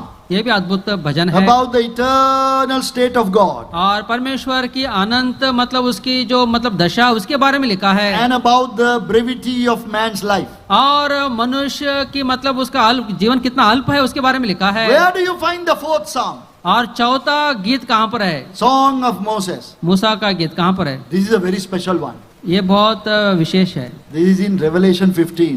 ये प्रकाशित वाक्य 15 अध्याय Why में। is it very special? क्यों ये बहुत विशेष है? That the Lord Jesus himself and came to him and said, और वहां पर प्रभु यीशु मसीह स्वयं आकर वहां पर उसने कहा, Moses, what are you doing? मूसा तू क्या कर रहा है? I am writing a song. मैं एक गीत लिख रहा हूँ। Moses, I also want to be the part of this song. प्रभु ने कहा, मूसा इस गीत का मैं भी एक भाग बनना चाहता हूँ। I also want to be a co-author with this song. और मैं भी इस गीत के साथ मैं भी एक लेखक बनना चाहता हूँ। So his name is also mentioned. और इसलिए उसका नाम भी वहाँ पर जुड़ा हुआ है। So in heaven they are singing that. और स्वर्ग में वो लोग वो गीत गा रहे हैं। What is that song called? वो गीत को क्या कहते हैं? Song of Moses, the servant of God, and of the lamb. और मूसा का गीत जो परमेश्वर का दास और उस मेमने का दास है। See what a great privilege. देखिए कितना एक मतलब एक विशेष अधिकार है। The Lord Jesus said, Moses, excuse me, I also want to be part of the authorship. I will also write something. और प्रभु यीशु मसीह ने मूसा से कहा, मूसा मैं भी इस गीत में एक भाग बनना चाहता हूँ, मैं भी इसको लिखना चाहता So हूँ। both of them together. हाँ, दोनों मिलकर लिखने लगे हैं। That song is called Song of Moses and of the Lamb of God. और वो जो गीत है मूसा का गीत और परमेश्वर के मेमने का वो गीत है। Yes, you think of a great author in the world? और क्या आप दुनिया में ऐसे बड़े लेखक के बारे में आप सोच सकते हैं? Yes, if you can become a co-author with that author, how nice it is. और उस लेखक के साथ आप भी यदि मिलकर यदि लिखने वाले होंगे तो कितना वो आपके लिए धन्यता होगा। Moses was given that privilege. और मूसा को ये विशेष अधिकार मिला है। So young brothers and sisters, इसलिए जवान भाई और जवान बहन, especially young sisters, विशेष करके जवान बहन, begin to write songs. आप गीत लिखना आरंभ कीजिए। Initially nobody will take notice of that. आरंभ में कोई आपकी तरफ ध्यान नहीं देगा, Nobody will sing your songs. आपके गीतों को कोई नहीं गाएगा, But keep on writing. लेकिन आप लिखते रहिए। One day somebody will sing that. हाँ, एक दिन कोई उस गीतों को गाएंगे It can bring much blessing to people. और वो लोगों को बहुत आशीष वो लेकर आएगा। So let us come back to the book of Psalms. आप भजन संहिता के पास हम वापस आते हैं। How many songs in the book of Psalms? और भजन संहिता में कितने गीत हैं? Only one. एक ही गीत है। Then we have also Solomon. और उसके बाद सुलेमान भी है। Solomon most probably wrote 2 psalms. और सुलेमान जो है उसने लगभग 2 भजन उसने लिखा है। Psalm 72, भजन 72 Psalm 127. और 127। Psalm 72 and Psalm 127. भजन 72 और भजन 127। Then there is another man who wrote only 1 psalm. और उसके बाद और एक मनुष्य है जिसने एक ही भजन लिखा। Can any one of you remember that person? क्या आप में से बता सकते हैं वो कौन है? He is also a hidden person. वो एक छिपा हुआ मनुष्य है। Only 1 psalm he has written. सिर्फ एक ही भजन उसने लिखा है। His name is Ethan. उसका नाम ईतन है। Oh, it is Psalm 89. और भजन संहिता उसका 89। So we are doing a brief survey of the book of Psalms now. और हम विस्तार से भजन संहिता का हम अध्ययन कर रहे हैं। David 73 psalms. और दाऊद 73 भजन लिखे हैं। Asaph 12 psalms. और आसाफ उसने 12 भजन लिखे। Moses 1 psalm. मूसा ने 1 भजन लिखा। Solomon 2. और सुलेमान ने 2 लिखा। Then Ethan 1 psalm. ईथन ने 1 लिखा है। Psalm 89. और भजन संहिता उसका 89। Then we have another group, songs of Korah. और उसके बाद कोरा के भी भजन है। Now I'm not going into detail, that has a great message. और अब यहाँ पर विस्तार से मैं नहीं जाऊंगा क्योंकि यहाँ पर बहुत लंबी सूची है। The moment you read the word Korah, the name Korah, that will kind of, ring alarm bells in your mind. और जब हम बोलते हैं कि कोरा का भजन, ये कोरा का नाम सुनते ही हम हमारे अंदर एक अलार्म बजने लगता है। I know Korah. हाँ, मुझे कोरा पता है। Not a good man. वो अच्छा मनुष्य नहीं है। But his sons are there. लेकिन उसके जो बच्चे हैं, The Bible specifically says the sons of Korah did not die. और बाइबल में स्पष्ट ये लिखा है कि कोरा के बच्चे नहीं मरे। See, this is the grace of God. और देखिए ये परमेश्वर का अनुग्रह है। Korah rebelled against God कोरा परमेश्वर के विरोध में उसने बलवा किया and his servant Moses. और मूसा के विरोध में उसने बलवा किया। But look at the sons of Korah. लेकिन कोरा के बच्चों को आप देखिए। Either these psalms were written by sons of Korah, और ये जो भजन है कोरा के बच्चों के द्वारा लिखे गए हैं, or they were written by someone else and given to the sons of Korah. और या फिर किसी ने लिखा और कोरा के बच्चों को उन्होंने दिया है। But they are mentioned at the heading of the psalm, each psalm. और लेकिन यहाँ पर भजन संहिता है कि ऊपर वहां पर ऊपर में लिखा हुआ है। There are 12 psalms. और ऐसे कोरा के बच्चों के 12 भजन है। Psalm 42 to 49. और भजन 42 से लेकर उसका 49 तक 49 तक। Psalm 84. भजन 84 से। Oh, what a well-known psalm. Psalm 84 is. और भजन 84 कितना अद्भुत वो भजन है। Psalm 85. और 85 87. और उसका 87 88. और उसका 88। Now, you add up all these numbers. अब आप इन सब संख्या को आप जोड़ लीजिए। If you can add up quickly, how much is that? ये सब जोड़ेंगे तो कितना होगा? 12 Psalms of sons of Korah. कोरा के 12 भजन है कोरा के God's बच्चों grace के। is such that they were included in the book of Psalms. परमेश्वर का अनुग्रह उनके ऊपर इतना था कि वो मतलब भजन संहिता में उनके नाम आए हैं। There is hope for everyone. और हर एक के लिए वो आशा है, Every one of you. आप में से हर एक के लिए। Don't be discouraged. आप निराश मत होइए, God will accept you. प्रभु आपको ग्रहण करेगा, He will forgive you. वो आपको क्षमा करेगा, He will receive you. वो आपको ग्रहण करेगा He will use you in His service. और उसकी सेवा में वो आपको इस्तेमाल करेगा। So you add up all the numbers. इन सब संख्या को आप जोड़ लीजिए। How many now? अब कितने हो गए हैं? 101. 101। Then 49 Psalms are left. और 49 भजन और बचे हैं। No author. कोई मतलब किसने लिखा, लेखक का पता नहीं है। They are called orphan Psalms, like orphanage, orphan Psalms. और इसको हम ओपन साम्स बोलते हैं, जैसे ऑर्फनेज होता है ऐसे। That means no parents. मतलब उसका कोई माता पिता नहीं है। But the Holy Spirit has brought them into the book of Psalms. लेकिन पवित्र आत्मा ने उस भजन संहिता को मतलब वचन में लेकर आया है। 49 of them. 49 ऐसे भजन है They have great blessing. और इसमें बहुत आशीष है। Some of those Psalms are very deep in spiritual meaning. और इनमें से कुछ भजन आत्मिक जीवन में बहुत ही गहरा उसका अर्थ है। Because they are given by the Spirit of God. The human agency is not mentioned. और ये पवित्र आत्मा के द्वारा ये दिया गया, इसलिए किसने लिखा, ये मनुष्यों के नाम नहीं लिखे गए हैं। Now we have done a survey of the book of Psalms by author. और अब यहाँ पर भजन संहिता जो हम लेखकों के अनुसार हम देखते आए हैं। Then start all over again. हम फिर से हम इसको आरंभ करेंगे। Let us categorize the book of Psalms according to the subjects. और विषय के अनुसार भजन संहिता को अब हम अलग करेंगे। I'm asking the question from younger generation. Have you heard some songs, some psalms that the preachers are saying these are messianic psalms? और मैं जवानों से मैं प्रश्न कर रहा हूँ, आपने सुना होगा कुछ लोग कहते हैं कि ये जो भजन है ये मसीहा के ये भजन है। Yes, these psalms particularly speak about the Messiah. और ये जो भजन है विशेष करके मसीहा के बारे में ये बताते हैं। If not the whole psalm, हो सकता है कि पूरा भजन शायद ना बताए, even 2 or 3 verses of the psalm will speak about the Messiah. और उस भजन संहिता में 2 या 3 ऐसे वचन होंगे जो मसीहा के बारे में बताते हैं। Who is the Messiah? ये मसीहा कौन है? Who is the Messiah? ये मसीहा कौन है? Yes, God's anointed one. और परमेश्वर का ये अभिषिक्त है। Messiah is a Hebrew word. और ये जो मसीहा है ये एक इब्रानी शब्द है। What is the Greek word of Messiah? और ये मसीहा का मतलब ग्रीक वर्ड क्या है? Or English word of Yeah. Messiah? और मसीहा का अंग्रेजी का शब्द क्या है? Christ. Christ, Christos. क्रिस्तोस बोलते हैं। So this is the same. Messiah means you translate into Greek, it is Christ. और मसीहा को जब हम ग्रीक में ट्रांसलेट करते हैं उसको क्राइस्ट बोलते हैं। What is the meaning of the word Messiah or Christos? और ये मसीहा क्रिस्तोस का अर्थ क्या है? Anointed one. एक अभिषिक्त है।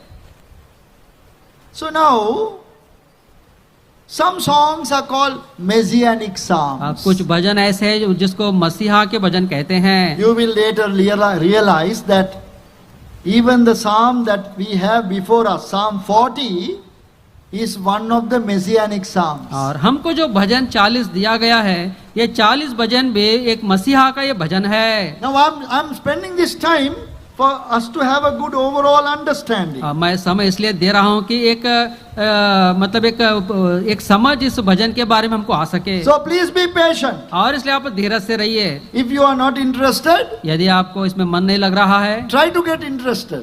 मन लगाने की कोशिश कीजिए। Listen to this. ध्यान से सुनिए। Yes, our Psalm 40 is a Messianic psalm. हमारा भजन 40 जो है वो मसीहा का भजन है। There are 16 psalms which are identified as Messianic psalms. भजन संहिता में 16 भजन ऐसे हैं जो मसीहा के भजन ऐसा उनको रेखांकित किया गया है। That is, they know that this psalm speaks about the Messiah. और ये भजन मतलब उन्होंने ऐसा ये किया है कि ये मसीहा के बारे में बात करते हैं, They have something about the Lord Jesus. और उनमें प्रभु यीशु मसीह के बारे में कुछ बातें हैं। But I should tell you लेकिन मुझे यहाँ पर बताना है that even other than the 16 psalms, ये 16 भजनों को छोड़कर many of the other psalms also have, when we read them, we find they speak to us about the Lord Jesus Christ. दूसरे भजनों में भी जब हम पढ़ते हैं तो वहां पर भी प्रभु यीशु मसीह के बारे में कुछ ना कुछ हमको मिलता है। Now let me ask another question. Think about these questions. इन प्रश्नों के बारे में आप सोचिए, और एक प्रश्न मैं पूछूंगा, What is the name of the Messiah? और ये मसीहा का नाम क्या है? What is the name of the Christ? और ये क्रिस्त का नाम क्या है? Someone please, loud. ऊंची आवाज में जवान लोग, Sisters, बहनें, what is the name of the true Messiah? ये सच्चा मसीहा का नाम क्या है? True Christ. सच्चा क्रिस्त का Jesus. Very good. Yeshu, His name is Jesus. उसका नाम यीशु है, Title is Christ. और जो पद है वो मतलब क्रिस्त है। But see, even that without any meaning we are saying. और उसको भी हम बिना कोई अर्थ के हम बताते रहते हैं। So my name is Neville. मेरा नाम नेविल है, My title can be written on paper as Mr.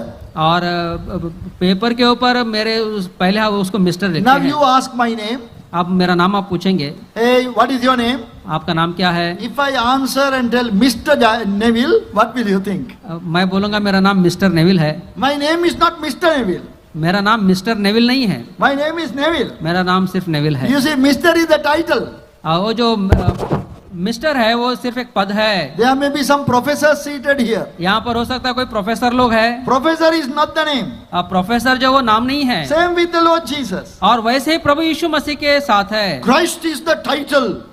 क्रिस्त जो है वो एक पद है, The Messiah of God. परमेश्वर का मसीहा है, Anointed one of God. और उसका अभिषिक्त है, His name is Jesus. उसका नाम यीशु है, Yes, Jehovah is salvation. और यहोवा ही उद्धार है। It's actually the Hebrew word is Joshua. और हिब्रानी में उसका Similar नाम, to the word Joshua, what we say in English. और हिब्रानी में यीशु का मतलब साथ में मिलने वाला नाम यहोशुआ है। So, his name is Jesus. उसका नाम यीशु है, Title is Christ. और जो पद है वो क्रिस्त है, And he is our Lord. और वो हमारा प्रभु है। So we say Lord Jesus Christ. और इसलिए हम प्रभु यीशु मसीह हम कहते हैं, The Lord Jesus Christ. Prabhu Yeshu Masih. So Messianic Psalms. और ये मसीहा के जो भजन है, 16 Psalms are identifiable easily और- as Messianic Psalms. 16 भजन ऐसे हैं हम आसानी से पहचान सकते हैं कि ये मसीहा के भजन है, Because most of them have some parts, one line, one verse brought into the New Testament. क्योंकि उनमें से एक लाइन ऐसा आता है जो नए नियम में हमको दिखता है। Now even today's Psalm 40, और आज का जो हमारा भजन है भजन 40, we have 2 verses brought into the New Testament. और इनमें से 2 वचन ऐसे जो नए नियम में भी हमको मिलते हैं। Have you found them out? क्या उनको आप देख सकते हैं? I am sure you read the flyer of the youth camp मैं सोचता हूँ कि आपने यूथ कैंप का जो हैंडबिल है उसको पढ़ लिया होगा, and then you particularly looked at the theme verse. और उसके बाद आपने थीम वर्स को देखा होगा, That means you would have even read Psalm 40. और इसका मतलब यह है कि आपने भजन 40 भी पढ़े होंगे। At least 2 verses are found in the New Testament. और 2 वचन ऐसे जो नए नियम में भी हमको मिलते हैं। So by tomorrow you find that out and come. और कल के दिन तक आप 2 वचनों को आप देख कर आइए, Where do you find it in the New Testament? और वो नए नियम में हमको कहाँ मिलते हैं? So from Psalm 40. भजन 40 में से। So we have to quickly finish. ताकि हम तुरंत हम अंत कर सके। I am trying to tell you now the numbers, Psalm numbers of Messianic Psalms. और मसीहा के जो भजन है उसका मैं अंक बता रहा हूँ। Psalm 2, दूसरा भजन 8, 8 भजन, 16, 16 भजन, 22, और भजन 22, 23, भजन 23, 24, भजन 24, 40, भजन 40, 41, और 41 भजन, 45, 45, 68, 68, 69, और उसका 69, 72, और 72, 89, और 89, 102, 102, 110, 110, 118. 118। Now these have a direct reference to the Lord Jesus. और इनमें मतलब सीधा प्रभु यीशु मसीह के विषय में यहाँ पर मतलब जिक्र किया गया, So they बताया are गया है। called Messianic Psalms. और इसको हम मसीहा के भजन कहते हैं। Then we have another category, और उसके बाद और एक सूची है, Song of Degrees, और यात्रा के गीत है, Song of Ascent. और यात्रा के गीत है। Have you noticed that? क्या इस बात को आपने ध्यान दिया है? How many psalms are like that? यात्रा के भजन कितने हैं? We all should know that. ये सब हमको जानना है। 15 psalms. 15 भजन है, 15 psalms are called songs of degrees. और 15 भजन ऐसे हैं जिसको यात्रा का भजन कहते हैं। Something to do with ascending, going up. मतलब ऊपर की ओर जाने वाला, ऐसा उसके साथ तुलना है। Psalm 120 to 134. भजन 120 से लेकर भजन 134 तक। That means 15 psalms. इसका मतलब पूरे 15 भजन है। They have such a great message. और उनका एक बहुत ही मतलब महान एक संदेश वहां पर हमको मिलता है। Please, you must do a study of those psalms. और कृपा करके इन भजनों का आप एक अध्ययन आप कीजिए। Each of those psalms will teach you some, at least one principle from each psalm about leading a victorious life. और इन भजनों में मतलब हर एक भजन में एक ऐसा एक मतलब सीख आपको मिलता है जो एक जयवंत जीवन को मतलब वो दिखाता है। It's called highway of victory. और ये जयवंत मतलब एक जीवन के लिए एक महामार्ग है। Psalm 120 to 134. भजन 120 से लेकर 134 तक। So that is the songs of degrees. और ये यात्रा के भजन है। Then we have also hallelujah psalms. और उसके बाद हालेलुया भजन भी है। Quite a number of hallelujah psalms. मतलब कई मतलब हालेलुया के भजन भी है। There is not everybody will not agree, but roughly about 15 psalms are hallelujah psalms. और सब सहमत शायद नहीं हो सकते हैं, लेकिन 15 ऐसे भजन हैं जो हालेलुया के भजन है। They are starting with hallelujah, ending with hallelujah. वो हालेलुया के साथ आरंभ होते हैं और हालेलुया के साथ ही अंत होते हैं। Some of them will only start with hallelujah. और कुछ ऐसे सिर्फ हालेलुया से वो आरंभ होते हैं। Now please, young people, I have a question. जवान लोग, आपके लिए मेरा एक प्रश्न है। Please, boys, can you tell me the meaning of the word hallelujah? भाइयों में से कोई बता सकते हैं ये हालेलुया का अर्थ क्या है? The correct meaning of the word hallelujah. Hallelujah का मतलब सही अर्थ क्या है? At the end, is there, right?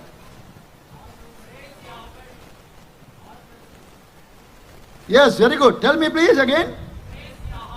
Yes, that's very good. That's very good. That's the answer that I expected.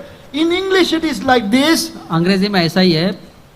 We'll put the word Lord there, okay? Praise ye the Lord. Praise ye the Lord. That is that. He said, praise Yahweh. Very good. भाई ने बताया praise Yahweh. It is a command. एक आज्ञा है। It is not, I am praising God. यहाँ पर ऐसा नहीं कि मैं उसकी स्तुति कर रहा हूँ। But today we are saying hallelujah all the time. लेकिन इन दिनों में हम हालेलुया हर समय में हम बोलते हैं। Not even knowing the meaning. हमको अर्थ पता नहीं रहता फिर भी हम बोलते हैं। Any good thing happen, we say hallelujah. कुछ अच्छा बात होता है तो हालेलुया बोलते हैं। To myself I am telling hallelujah. मैं अपने आप को बोल रहा हूँ hallelujah. No, it is a command. नहीं, ये एक आज्ञा है। I can tell you now, hallelujah. अभी मैं आपको बता सकता हूँ hallelujah. What is the meaning? इसका अर्थ क्या है? I am telling you to praise Yahweh. Praise the Lord. मैं आपको आज्ञा दे रहा हूँ कि परमेश्वर की महिमा करो। It is an exhortation. और ये एक हमारे लिए प्रोत्साहन है। Not necessarily that you are praising. जरूरी नहीं कि मैं ही आराधना कर रहा हूँ। It is a command. ये एक आज्ञा है। Hallelujah. Hallelujah. That means you praise God. इसका अर्थ है आप परमेश्वर की स्तुति करो। So even little things, see, things that we use every day, sometimes we are off the mark. A little bit off the mark, that's all. कुछ बातें हैं जो हमारे दिन के जीवन में इस्तेमाल करते हैं, लेकिन वो हम रास्ते से थोड़े भटक गए हैं। Not altogether wrong. पूरा गलत नहीं है। I told a story about Amen and Hallelujah long ago. बहुत साल पहले आमीन और हालेलुया के बारे में एक कहानी मैंने बताया था। About 30 years ago, I told this story at Jehoshaphat. 30 साल पहले चेन्नई जॉर्ज शामा में ये उदाहरण ये But कहानी बताया था। last week I met a person who was in that congregation. और पिछले सप्ताह में एक व्यक्ति से मैंने मिला जो उस सभा में था। I didn't use that story after that. और उसके बाद वो कहानी को मैंने कभी इस्तेमाल नहीं किया। He couldn't remember the message, but he could remember the story. वो भाई जो मुझे पिछले हफ्ते में मिला उसको वचन याद नहीं था, लेकिन वो कहानी याद था। Stories are very powerful. तो कहानियां जो है वो बहुत प्रभावशाली है। One man had a horse. एक आदमी के पास एक घोड़ा था। He thought he was a very spiritual man. और वो उसने सोचा कि मैं बहुत आत्मिक मनुष्य हूँ। So he taught even spiritual things to the horse. और उसने आत्मिक बातें वो घोड़े को सिखाया। So whenever he wanted to ride the horse, जब उसको घोड़ा चलाना था, for the horse to run, he would say Hallelujah. जब घोड़े को दौड़ना होता था तो वो हालेलुया बोलता था। Then horse will run. तब घोड़ा दौड़ने लगता था। But when he wanted to stop, he would say Amen. जब वो घोड़े को रोकना चाहता था तो वो बोलता था कि आमीन। Then the horse will stop. तब घोड़ा रुक जाता था। This may be not a true story, but this story has come our way long ago. I said this is not very good, but I will tell you. और मतलब ये बहुत पुरानी कहानी है, ये सच्ची कहानी नहीं है, लेकिन बहुत लाभदायक है, इसलिए मैं बताऊंगा। One day, one of his friends came. एक बार उस मनुष्य के मित्र लोग आए to borrow the horse. और उस घोड़े को मतलब कुछ काम के लिए ले He जाना wanted some urgent need. था। कुछ उनको घोड़े से काम था तो आए थे। He said, I can give you the horse, मैं आपको घोड़ा दे सकता हूँ, but you have to remember these two words. लेकिन दो शब्द आपको याद रखने होंगे। If you forget, he will not stop. यदि आप भूल जाएंगे तो फिर वो रुकेगा नहीं। How much you will shout, stop, stop, he will not stop. आप कितना भी रुको रुको बोलेंगे तो वो नहीं रुकेगा। So he was given clear instruction. और उसने बहुत ही स्पष्ट निर्देश उनको दिया। To run, you must say Hallelujah. यदि घोड़े को दौड़ाना है तो हालेलुया बोलना है। Stop, you must say Amen. और उसको रोकने के लिए आमीन बोलना है। No real meaning there. वहाँ पर कोई अर्थ की बात नहीं है। That is how we also use the words today. और वैसे ही हम भी बहुत से शब्दों का इस्तेमाल करते हैं। So this man got onto the horse and said Hallelujah. और वो मनुष्य घोड़ा लिया और उसके ऊपर बैठ के हालेलुया बोलने लगा। Horse began to run. और घोड़ा दौड़ने लगा। Now running and running and running. अब ये घोड़ा दौड़ रहा है दौड़ते जा रहा है। Now he has forgotten the other word. अब वो दूसरा शब्द उसको रोकने का क्या है वो भूल गया है। He was trying to think what the other word this man told me, how to stop the horse. और वो घोड़े पर बैठ के सोच रहा है कि ये घोड़े को रोकने के लिए उसने दूसरा शब्द मुझे क्या बताया है। Now the horse was running near a precipice now, very close. अब ये जो घोड़ा है जहाँ पर उसको जाना है उस स्थान के नजदीक वो पहुंच गया है। Horse is not stopping. लेकिन वो नहीं रुक रहा है। So he didn't know what to do. अब उसको समझ में नहीं आ रहा है कि क्या करना है। He panicked. और वो बहुत मतलब घबरा गए। When he said Amen, the horse stopped. जब उसने आमीन कहा तो घोड़ा रुक गया। Right at the edge he stopped. और उस किनारे पे वो रुक गया है। When the horse stopped, he was so relieved. हाँ, जब वो घोड़ा रुक गया तो वो कितना वो मतलब आनंदित था। He lifted his hands and said Hallelujah. उसने हाथ उठाकर फिर से हालेलुया बोला प्रभु। Horse began to run again. घोड़ा फिर दौड़ने लगा। When we use words without true knowledge, that's what will happen to us. बिना कोई अर्थ के जब कोई हम शब्द का इस्तेमाल करते तो ऐसा ही होता है। Even the word hallelujah we use without really knowing the meaning. और कई बार हालेलुया का अर्थ क्या है हम नहीं जानते, हम इस्तेमाल करते रहते हैं। Praise ye the Lord. Praise ye the Lord. Praise the Lord. Even in the book of Revelation chapter 19, hallelujah, the word is there. और प्रकाशित वाक्य 19 अध्याय में भी वहां पर भी ये हालेलुया का शब्द हम देखते हैं। Exhortation, you praise the Lord. और यहाँ पर एक प्रोत्साहन है, आप प्रभु की स्तुति करें। So how many hallelujah psalms in the Bible? और भजन संहिता में कितने हालेलुया के भजन है? There are about 15 psalms, hallelujah psalms in the Bible. और भजन संहिता में 15 हालेलुया के भजन है। Or maybe I will give you the numbers and you can add it up. How many? और मैं संख्या को बताऊंगा, बाद में आप देख सकते हैं। Everybody may not agree with this classification, but this is Psalm 146 to 150. और ये भजन 146 से लेकर 150 तक है। कुछ लोग इससे सहमत भी नहीं हो सकते हैं। 111 to 113. भजन 111 से 113 तक। 115 to 117. 115 से लेकर 117 तक These are called Hallelujah Psalms. इसको हालेलुया के भजन कहते हैं. Then there is a very important another category.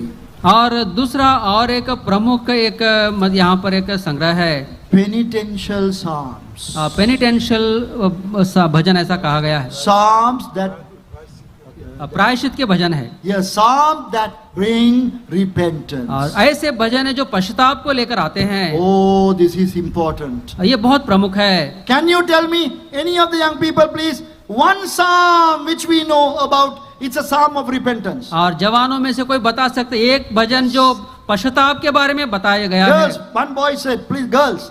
बहनों की तरफ Psalm 51 we know very well. भजन उसका 51 Psalms 51. But there are 6 psalms called penitential psalms. और लेकिन भजन संहिता में 6 ऐसे भजन है जो पश्चाताप के भजन है. Psalm 6, bhajan 6, Psalm 32, bhajan 32, 38, 38, 51, 51, 102, 102, 130. 130, Actually, there are 7. 143. 143, 7 है. There are 7 psalms which are called penitential psalms. 7 ऐसे भजन है जो पश्चाताप के भजन है. Now there is an eye opener here. और यहाँ पर अब आंख खुलने वाली एक बात है. Out of the 7 psalms of repentance, 5 have been written by David. और 7 जो पश्चाताप के जो भजन है इनमें से 5 जो पश्चाताप के भजन है वो दाऊद ने लिखे हैं. David had many things to repent about. Dawood के जीवन में बहुत सी बातें थी जिसके विषय में उसको पश्चाताप करना So था. don't be afraid and think it is a strange thing that you have things to repent about. तो आप इसके विषय में आप मतलब विचलित ना हो कि आपके जीवन में ऐसी बात है जिसके विषय में आपको पश्चाताप करना है. David, the great man of God, Dawood जो परमेश्वर का महान जन था, out of these 7 psalms, इन 7 भजनों में से most probably 5 were written by him. इनमें से 5 भजन दाऊद के द्वारा लिखे गए हैं. We know only Psalm 51, हमको सिर्फ भजन 51 ही पता है. but many other psalms that he wrote by which he repented before और God. दूसरे भी भजन दाऊद ने लिखे हैं जहां पर परमेश्वर के सामने उसने पश्चाताप किया है. Other than Psalm 102 and 130, भजन 102 छोड़ के 130 भी है. other psalms were written by David. और दूसरे भी भजन है जो दाऊद के द्वारा लिखे गए He हैं. was a man who repented of his sins. और वो ऐसा मनुष्य था जो अपने पापों के विषय में उसने पश्चाताप किया है. He knew when he has sinned. और उसको पता है कब उसने पाप किया है. Do you know that you have sinned? क्या आपको पता आपने पाप किया है? Do you think that there is a need of repentance in your life? क्या आप इस बात को जानते हैं आपके जीवन में पश्चाताप करने का अभी एक संदर्भ है? If you do, you are in great company. और यदि आप ऐसा करते हैं आप उस बड़े झुंड के आप साथ है. The man after God's own heart was David. और दाऊद परमेश्वर के मन के अनुसार वाला वो व्यक्ति If you था. have to repent of sins, और यदि आप पापों के विषय में यदि आप पश्चाताप करते this हैं is a very good beginning. और ये आपके लिए बहुत अच्छा आरंभ होगा. So today, don't lose this opportunity. और इसलिए इस अवसर को आज के दिन आप मत छोड़िए.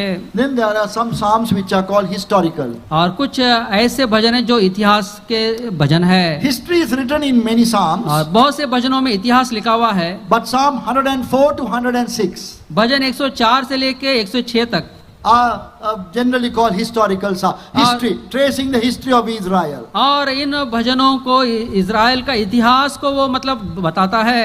Then there's another category, last category, और अंत में और एक सूची है imprecatory psalms.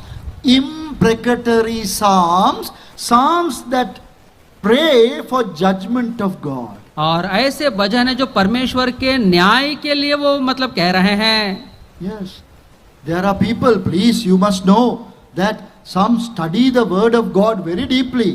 आपको इस बात को समझना चाहिए कुछ ऐसे लोग हैं जो परमेश्वर के वचन को बहुत गहराई से उसका अध्ययन करते हैं. The person quite close to me, एक पर्सन बहुत ही मेरा करीबी है. the person who showed me the book of Genesis, the first day I attended church. और जब मैं कलीसिया में पहली बार गया तो उत्पत्ति का किताब उसने मुझे बताया. We are of the same age now. अब हम दोनों एक ही उम्र वाले हैं. He lives in Canada. वो कनाडा में रहता है. He's a great student of the Bible. और बाइबल का बहुत बड़ा विद्यार्थी है. He was doing a doctorate study in theology. और बाइबल में वो थियोलॉजी में मतलब डॉक्टरेट वो कर रहा था, He was writing his thesis. और वो अपनी थीसिस को लिख रहा था, The subject was imprecatory psalms of the Bible. और वो मतलब बाइबल में मतलब न्याय के बारे में वो कहते हुए वो भजन लिख मतलब वचन लिख रहा था। One day he called me and asked, और एक दिन वो मुझे मतलब कॉल करके वो पूछने लगा, what do you know about imprecatory psalms? और न्याय के बारे में मतलब आप क्या जानते हैं? I said, I know nothing. वो न्याय का जो भजन उसके बारे में मुझे कुछ नहीं Let पता, me read and tell you. मैं पढ़ के बताऊंगा। So that led me to study that. और ये मुझे प्रेरित किया कि मैं उसको पढ़ूं। See how people study the word of God. देखिए परमेश्वर के वचन को लोग किस तरह उसको अध्ययन करते हैं। That is calling upon God to bring revenge or avenge himself and bring judgment upon people. मतलब वो परमेश्वर की मतलब वो दुहाई देते हैं कि परमेश्वर न्याय करे, परमेश्वर बीच में और परमेश्वर बदला ले। They don't sound very beautiful in your ears, और ये सब सुनने के लिए हमको कानों में अच्छे नहीं लगते हैं, but that has deeper meaning inside. लेकिन उसका एक गहरा अर्थ वहां पर हम देख For सकते the हैं। time being, let me give the psalm numbers. संदर्भ के अनुसार वो भजन संहिता के मतलब मैं बताऊंगा। Psalm 7 and 35, भजन 7 और 35, 55 and 58, 55 और 58, 59, और उसका 59 69, और 69 79, और 89 83, और उसका 83, 109, 109 137. और 137। All these psalms are called imprecatory psalms. और ये सभी भजन परमेश्वर का न्याय के लिए मांग करने वाले भजन है। So there are some psalms which will not fall into any category. और कुछ भजन ऐसे भी है जो किसी सूची में नहीं आते हैं। See, now we have done a survey of the book. देखिए अब हमने इस पूरे किताब भजन संहिता का हमने पूरा एक विश्लेषण किया है। Just on the surface only though, ऊपर ऊपर से हमने उसका विश्लेषण किया है, by the author, और लेखक के अनुसार by किया the है, contents of the psalm. और मतलब संदर्भ के अनुसार किया है। So now we come to our psalm, Psalm 40. और अब हम दूसरे भजनों में हम आते हैं। We have to study Psalm 40. अब हमें भजन 40 हमें अब अध्ययन करना है, But our time is up. लेकिन अब हमारा समय पूरा हो गया है। We are now late by 5 minutes also. अब हम 5 मिनट ऊपर चले गए We हैं। have to stop now. अब हमें यहाँ पर रुकना है। We'll pick it up from there tomorrow. अब हम इसको कल से शुरू करेंगे। But I have given you one simple homework. लेकिन एक छोटा सा काम मैंने आपको दिया है। You go through the all what we have studied today. आज जो कुछ हम सीखे हैं उसको आप फिर से एक बार ध्यान कीजिए। But what was the homework? अब काम क्या है? To read through Psalm 40. भजन संहिता 40 को आप पढ़िए। 2-3 verses are recorded. At least 2 verses in the New Testament. और उसमें 2 वचन Quoted in the New Testament. भजन संहिता 40 में 2 वचन ऐसे हैं जो नए नियम में भी उसका उल्लेख हुआ है। And you have to find the chapter. और उसका अध्याय वचन कौन सा है आपको बताना है, And the verse. और कौन सा वचन है। Some of you have reference Bibles, so it's very easy. आप लोगों के पास, कुछ लोगों के पास रेफरेंस बाइबल है, बहुत आसान है। Even you may have also software, Bible software, very easy. इसलिए आप मोबाइल में भी बाइबल है, थोड़ा आपको ढूंढना आसान But हो what I जाएगा। am telling is not that easy. लेकिन जो मैं बता रहा हूँ वो इतना आसान नहीं है। You compare the 2 passages. इन दोनों वचनों को आप तुलना कीजिए, What are the similarities? What are the differences? और समानताएं क्या है और भिन्नता क्या है, Think about it. इसके बारे में आप सोचिए। Please get interested. कृपा करके इसके ऊपर आप दिलचस्पी दिखाइए। Everything, differences, similarities in the 2 passages, they all have a meaning. और समानताएं ये दोनों भागों में क्या है और विभिन्नताएं क्या है, इन सब में मतलब बहुत सी बातें सीखने की है। Okay, now we are going to stop. अब हम यहाँ पर रुकेंगे। And one more thing you need to do today. और एक काम आज आपको करना है। The first benefit of reading the Bible. और बाइबल पढ़ने का सबसे पहला मतलब लाभ क्या है? What is it? क्या है? Voice of God. परमेश्वर की आवाज को हमें सुनना है। You must try to hear the voice of God. परमेश्वर की आवाज को सुनने की मतलब एक यत्न हमें करना है। You will come back today much revived. You will come back tomorrow much revived and with shining faces. और कल आप फिर से आने वाले हैं, लेकिन बहुत ही ताजगी में, और प्रभु उत्तर देने के लिए आप तत्पर रहेंगे। I heard the voice of God. मैंने प्रभु की आवाज को मैंने सुना है। Shall we pray? आइए हम प्रार्थना करते हैं।